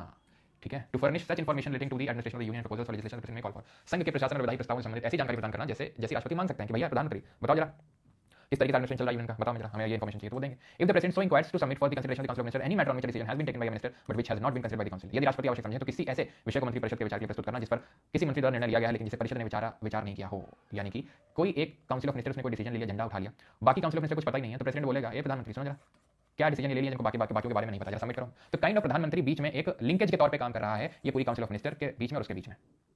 तो 53 तरीके से एग्जीक्यूटिव पावर डाल रहा है, ये सारी एग्जीक्यूटिव पावर तुम्हारे नाम पे प्रेसिडेंट के नाम पे, ठीक। 77 पूरा कंडक्ट के बारे में बता रहे हैं, कंडक्ट के बारे में प्रोसीजर किस तरीके से बिजनेस किस तरीके से कंडक्ट होगा, उसका क्या प्रोसीजर होगा। 78 हमें ड्यूटी के बारे में बता रहा है, जो प्रधानमंत्री की ड्यूटीज है, तो उसकी ड्यूटी क्या है कि वो as a linchpin of government काम करेगा, ऐसा अंबेडकर जी का कहना था, ठीक है। अंबेडकर जी का कहना था, सॉरी अम्बेडकर जी बोलो, नेहरू जी का कहना था, he is act as a linchpin of the government. Linchpin का मतलब है कि वो एज अ लिंकेज के तौर पे काम करेगा, एक तरफ काउंसिल ऑफ मिनिस्टर, एक दूसरी तरफ प्रेसिडेंट और बीच में प्रधानमंत्री, ठीक है। Collective responsibility can be achieved only through the instrumentality of prime minister, ये अम्बेडकर जी का स्टेटमेंट था। ये पावर्स हैं एंड फंक्शंस प्रधानमंत्री के बारे में आप देख लेंगे, ठीक है, ओके। लॉन्गेस्ट सर्विंग प्रधानमंत्री अभी तक जवाहरलाल नेहरू हैं, 16 साल 286 दिन। मोदी जी हो सकता है रिकॉर्ड तोड़ दें, ठीक है, क्योंकि अभी 15 साल तक हो जाएंगे, ठीक है, 15 साल हो जाएंगे 29 में, 29 में चुनाव जीत गए और अगर 2 साल भी प्रॉपर प्रधानमंत्री हो गए 2 साल तक भी, तो नेहरू जी का रिकॉर्ड टूट जाएगा, ठीक है, क्योंकि अभी तो मोस्ट ऑफ 5 साल पूरे कर ही लेंगे, जिस हिसाब से सपोर्ट है तो 15 साल तो हो जाएगा। सेकंड लॉन्गेस्ट सर्विंग तो मोदी जी बन चुके हैं, ठीक है। Atal Bihari Vajpayee ji served in initial 13 term as prime minister, 13 दिन पे रिजाइन कर दिया। चौधरी चरण सिंह 170 दिन, चंद्रशेखर 7 महीने, वीपी सिंह 11 महीने, देवेगौड़ा 10 महीने, आईके गुजराल 11 महीने, तो देखना कितने कम टाइम पे, वीपी सिंह आईके गुजराल 11 महीने, देवेगौड़ा 10 महीने, चंद्रशेखर 7 महीने, चौधरी चरण सिंह 170 दिन।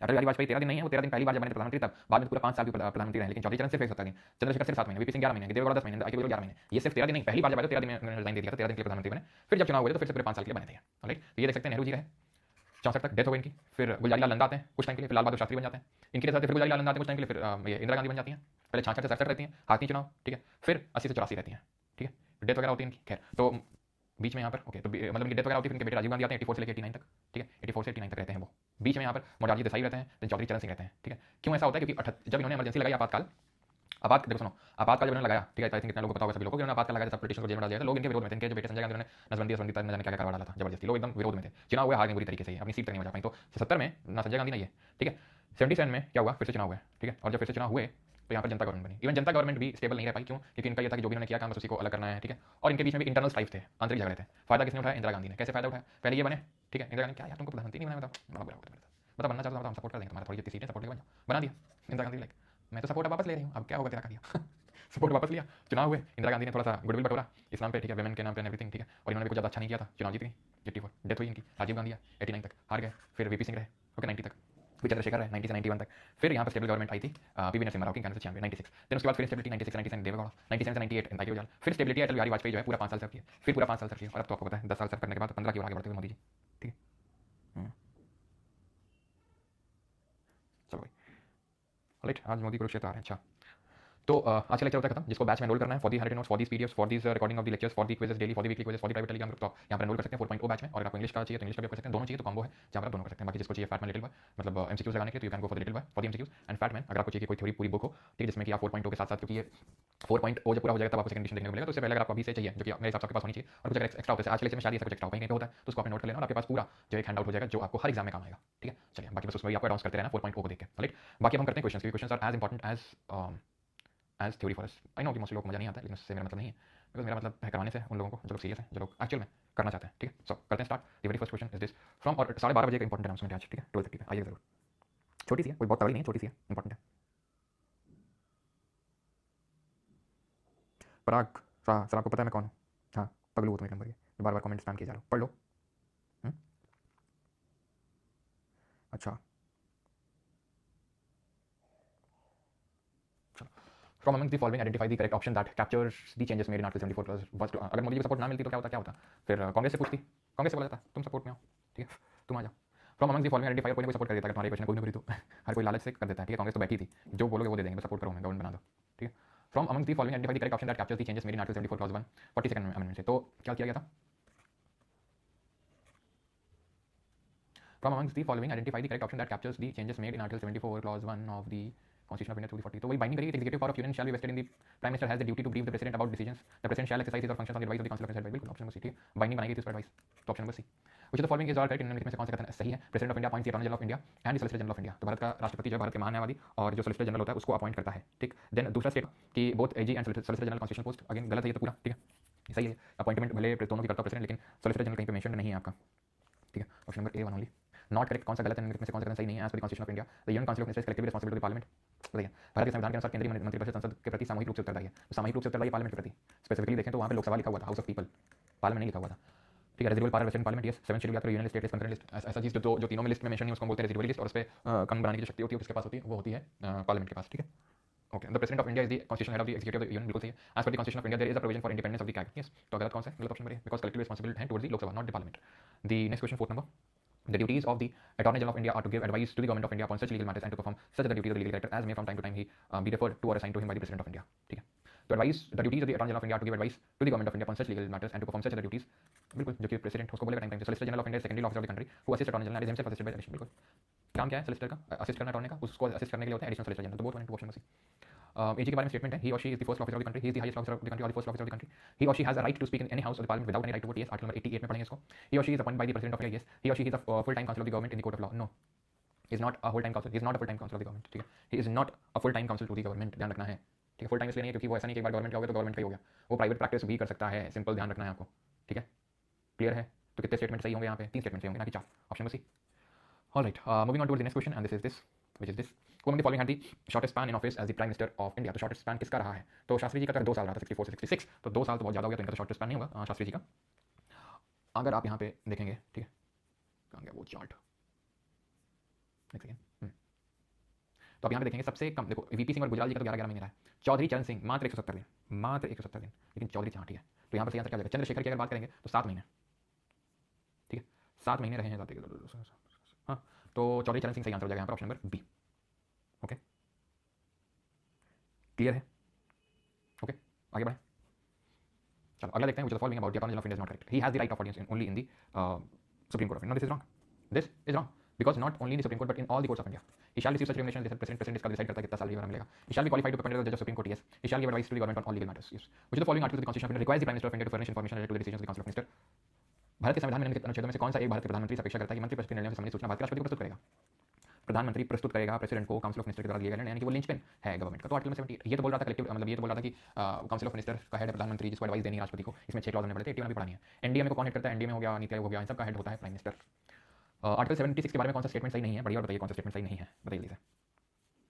The attorney general of India appointed by the chief justice of India. Attorney general की अपॉइंटमेंट कौन करता है? सीजेआई करता है। रॉन्ग, प्रेसिडेंट करता है। खत्म, करिए जरा 12th करिए। चलिए, तो यहाँ पर अगर बात करेंगे तो constitution of India classifies the ministers into 4 ranks. Wrong, council of minister में ऐसा कहीं क्लासिफिकेशन नहीं दिया हुआ है कॉन्स्टिट्यूशन में। अगर बात करें total number of minister in the union government including the prime minister shall not exceed 15% of the total members of the Lok Sabha, yes. Option number B, civil service question है। वो the following is considered the head of the union cabinet. Union cabinet का हेड कौन होता है? तो चाहे council of minister की बात करो, चाहे कैबिनेट की बात करो, हेड तो प्राइम मिनिस्टर ही होता है। ठीक है, और कैबिनेट वर्ड जो है वहाँ पे एक डब्बा बना हुआ था, अगर तुम देखा, डब्बा में स्किप करने बोला था, वहाँ पे लिखा हुआ था कि 44th अमेंडमेंट ने सबसे पहली बार कैबिनेट वर्ड को जोड़ा था। क्यों जोड़ा था वो जब इमरजेंसी पढ़ाऊंगा तो वहाँ बताऊंगा रीजन क्या था उसका, लेकिन ध्यान रखना है कि जोड़ा किसने था सबसे पहले? 44th अमेंडमेंट ने कैबिनेट वर्ड को इंसर्ट किया था सबसे पहले कॉन्स्टिट्यूशन में। कहाँ है? आर्टिकल नंबर 352 में, जो नेशनल इमरजेंसी की बात करता है। तो जब वहाँ पढ़ाऊंगा तो ये बताऊंगा कारण उसका क्यों ऐड करना पड़ा था। ठीक है, विच आर्टिकल कॉन्स्टिट्यूशन, भाई 11 तक हम क्वेश्चन करेंगे, जब तक जितने भी क्वेश्चन आ जाएंगे उतने। Which of the following constitution deals with the extent of executive power of the union. हाँ, तो 73 जो है एक्सटेंट ऑफ एग्जीक्यूटिव पावर की बात करता है, 78 ड्यूटी की बात करता है, इसमें 6 क्लॉज पड़े थे। There shall be president of India, यानी कि जो यूनियन है, जो संघ है, उसकी कार्यकारी शक्ति की सीमा कितनी है, तो 73 में लिखा हुआ है। ठीक है, चलो अगला है, जो आप में टेस्ट वीकली होते हैं वो रिटर्न के लिए भी अवेलेबल होते हैं क्या? करवा देंगे, नहीं होता? चलो, तो which article of Indian constitution states that there shall be a council of minister to advise the president. भारतीय संविधान के अनुच्छेद में कहा गया है कि राष्ट्रपति को सहायता और सलाह देने के लिए एक मंत्री परिषद होगी। 78, 72, 76 या 74? तो किसने बोला है? 74, option number D. In the state the council of minister collectively responsible to, किसी राज्य मंत्री परिषद सामूहिक रूप से निम्नलिखित के लिए उत्तरदायी होते हैं? State legislative assembly, president, chief minister, governor. तो अगर काउंसिल ऑफ मिनिस्टर सेंटर में रिस्पांसिबल होते हैं प्रेसिडेंट को, इंडिविजुअल लेवल पे, कलेक्टिव लेवल पे होते हैं लोकसभा को, तो जैसे वहाँ लोकसभा होती है वैसे यहाँ लेजिस्लेटिव असेंबली होती है। देखेंगे आगे। Who administers the oath of office and secrecy to the union minister. ठीक है, अभी सर अभी तक आंख बंद रखे हैं, कब खोलना है बता देते हैं। हाँ बताते हैं, को भी अभी बंद रखना। ठीक है, who administers the oath of office and secrecy to the union, तो कौन ओथ दिलाता है? तो प्रेसिडेंट ओथ दिलाता है, option number A. Which of the following is correctly matched regarding the constitution body and nodal ministry. कौन सा correctly match है? ये आपसे पूछा गया यहाँ पे। So attorney general, ministry of home affairs, national commission for tribal affairs, inter state council, ministry of finance, UPS, ministry of personnel public grievance and pension. Option number D यहाँ पे सही आंसर होगा। ठीक है, यहाँ पर आएगा आपका ministry of social justice and empowerment. Okay, article 165 of the constitution deals with the appointment of, तो 165 किससे डील करता है आपसे पूछा है। ठीक है, कल की वीडियो नहीं दिख रही क्योंकि बैच की वीडियो थी, उसके लिए आपको ऐप में मतलब बैच में रोल करना पड़ेगा, तो आपको रिकॉर्डेड वीडियोस मिलते हैं। ठीक है, तो ये एडवोकेट जनरल की बात करते हैं, 76 अटॉर्नी जनरल की बात करते हैं, 165 एडवोकेट जनरल की बात करते हैं। 74 ऑफ द कॉन्स्टिट्यूशन के बारे में कौन सा सही है? This talks about the appointment of chief justice by president, simple है बहुत। ठीक है, ऑप्शन नंबर सी। 21, 2 मिनट और बाकी आपके पास। Office of registrar general and census commissioner किस मिनिस्ट्री का आता है? रजिस्ट्रार जनरल सेंसस कमिश्नर, तो ये आता है आपका ministry of home affairs. What is the role of PM in the planning commission? क्या प्लानिंग कमीशन का रोल होता है? बताओ। तो बताना प्लीज, आप उस दिन बोले हॉल में बैठकर आंसर सोच कर बनाना पड़ेगा, फैक्ट नहीं है मतलब। अरे भैया मतलब ये होता है कि कुछ क्वेश्चन ऐसे होते हैं वहीं पे आपको आंसर होगा ऑफिशियल चेयरमैन। ठीक है, ऑप्शन सी, कि वहीं पे कुछ क्वेश्चन होते हैं आपको बैठ के वहाँ बनाने होते हैं, वो एकदम आउट ऑफ द बॉक्स होते हैं, पढ़े हुए नहीं होते हैं, इसलिए। अटॉर्नी जनरल ऑफ इंडिया मानने वाली is not entitled of audience except supreme court, he gives advice to the president on legal matters. ठीक है, he can not participate in the proceeding, he is a full time, ये भी गलत है, ये भी गलत है। ठीक है, चलो ऑप्शन नंबर बी आंसर हो जाएगा। ओके ठीक है, फुल टाइम काउंसिल नहीं होता है और वो पार्टिसिपेट कर सकता है प्रोसीडिंग में। चलो ministries and departments are formed by the prime minister with consultation of the cabinet secretary. Ministry department और कैबिनेट सेक्रेटरी किससे थोड़ी, कैबिनेट सेक्रेटरी आईएएस ऑफिसर होता है, उसे पूछ के बनाएगा क्या, तुम कुछ सोचो, उसे पूछ के बनाएगा क्या। और every minister is allocated ministry by the president on the advice of the prime minister. Yes ठीक है, हर किसी को मिनिस्ट्री मिलती है on the advice of the president. Option number B यहाँ पे सही आंसर हो जाएगा भाई, आईएएस ऑफिसर की एडवाइस लेगा क्या प्रधानमंत्री, कितने बड़े दिन आ गए। चलो which of the following option best describes the concept of collective responsibility with in the council of minister. Collective responsibility को सही क्या डिस्क्राइब करता है, मिनिस्टर्स आर इंडिविजुअली रिस्पांसिबल, नहीं ये तो 75 का क्लॉज 2 है, इंडिविजुअल रिस्पांसिबिलिटी, वहां कलेक्टिव के बारे में पूछ रहा है नहीं। All ministers share responsibility for government decisions and policies, ठीक है, यानी कि वो रिस्पांसिबिलिटी शेयर करते हैं, that is they swim and sink together, simple. चलिए एक क्वेश्चन और करिए, 11 हो चुका है। What is the primary role, ठीक है, ये आपको समझ में आया, because they swim and sink together, तैरेंगे और डूबेंगे साथ में। तो अगर किसी ने कोई डिसीजन लिया है उसको सबको सपोर्ट करना है, ठीक है, नहीं करना तो रिजाइन करो या प्रधानमंत्री हटवा देगा प्रेसिडेंट से कहके। प्राइमरी रोल क्या होता है, प्राइमरी रोल होता है serving as head of the state, no leading the council of minister, council of minister का लीडर होता है और अपनी ड्यूटीज फुलफिल करता है एज अ लिंकेज के तौर पे। साइज ऑफ काउंसिल 15% फिक्स किया गया था किस अमेंडमेंट से, कौन सा आर्टिकल है, 75 clause 1 sub clause A 91st amendment of 2003, ठीक है। चलिए ये वाला छोड़िए अभी आप। चलिए which of the following statement about the council of ministers correct, मंत्रिपरिषद के बारे में लिखित में से कौन सा कथन सही है। Appointed by chief justice, cabinet ministers are smaller group with in the council of ministers. Yes, पूरी काउंसिल ऑफ मिनिस्टर में एक छोटा सा ग्रुप होता है कैबिनेट मिनिस्टर का जो इंपॉर्टेंट पोर्टफोलियो होल्ड करके रखते हैं, उनको बोलते हैं कैबिनेट मिनिस्टर्स, ठीक है। All members of the council of minister part of cabinet, no, सिर्फ इंपॉर्टेंट मिनिस्टर होते हैं, इंपॉर्टेंट जो पोर्टफोलियो होल्ड करते हैं वो लोग होते हैं सिर्फ, ठीक है। चलो minister of state rank higher than cabinet minister, सबसे ऊपर होता है कैबिनेट मिनिस्टर, उनके नीचे आता है मिनिस्टर ऑफ स्टेट। आखिरी क्वेश्चन, तो आखिरी क्वेश्चन, अगर यूनियन गवर्नमेंट में मिनिस्टर होल्ड करते हैं official the pleasure of president, तो स्टेट गवर्नमेंट में टिल द प्लेजर ऑफ किसे करेंगे, गवर्नमेंट, ऑलराइट। चलिए बाकी आप खुद से करेंगे, ठीक ठाक नंबर ऑफ क्वेश्चंस हैं, आपको खुद से करने हैं, ऑलराइट।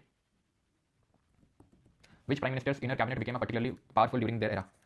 जैसे कैबिनेट होती है, कैबिनेट का भी एक जो इंपॉर्टेंट मिनिस्टर होता है उसको किचन कैबिनेट या इनर कैबिनेट बोल देते हैं, ऐसा अगेन कॉन्स्टिट्यूशन में लिखा नहीं हुआ। जैसे कि मोदी जी मान लो उनको पता है अमित शाह तो एकदम खासम खास है, एस जयशंकर हो गए खासम खास, राजनाथ सिंह, तो मान लो कि इन 4 लोगों की बन गई क्या, इन 4 लोगों की बन गई इनर कैबिनेट, उन्हीं कैबिनेट के अंदर। तो ऐसा इंदिरा गांधी के टाइम पे ये बड़ा फंक्शन किया करता था, ठीक है, ऑलराइट।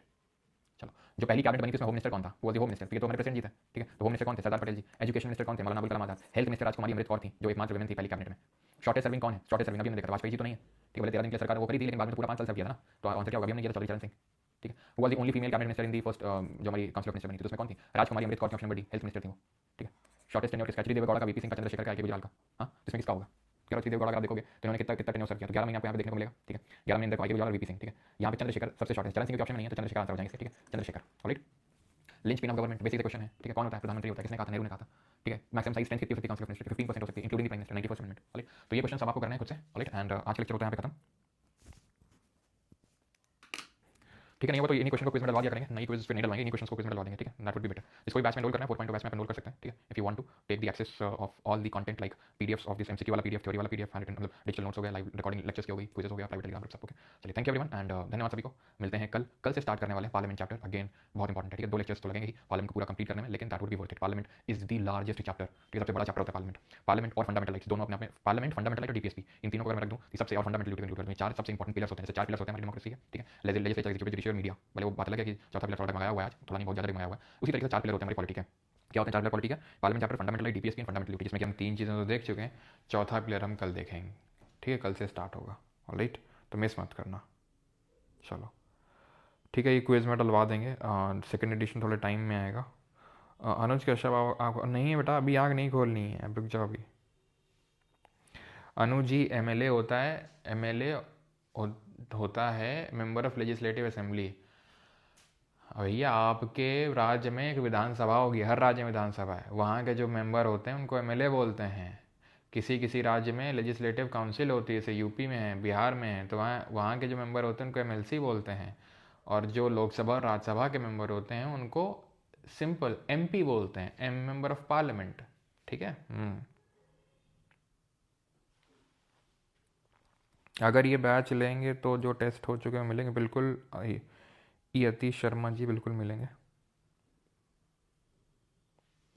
सबके लिए सफिशिएंट है भाई वो, सबके लिए। 16 नंबर क्वेश्चन, 16 प्रॉब्लम है क्या कुछ, ओके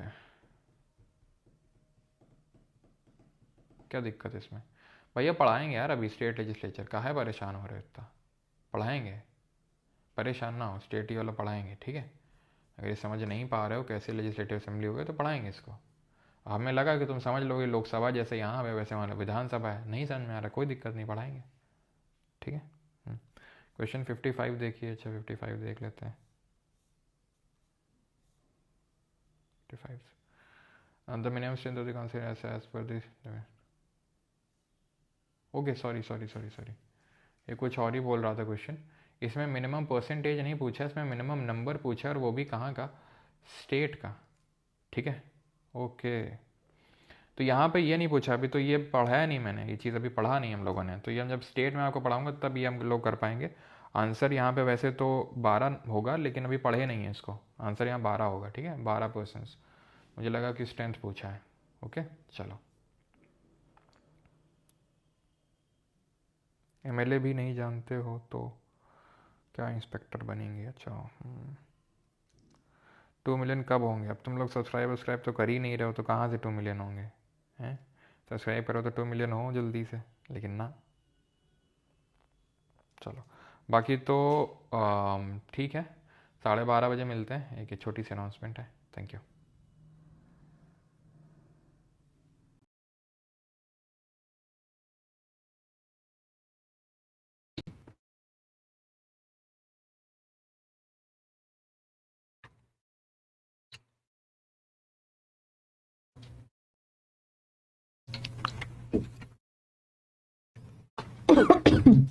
Apply.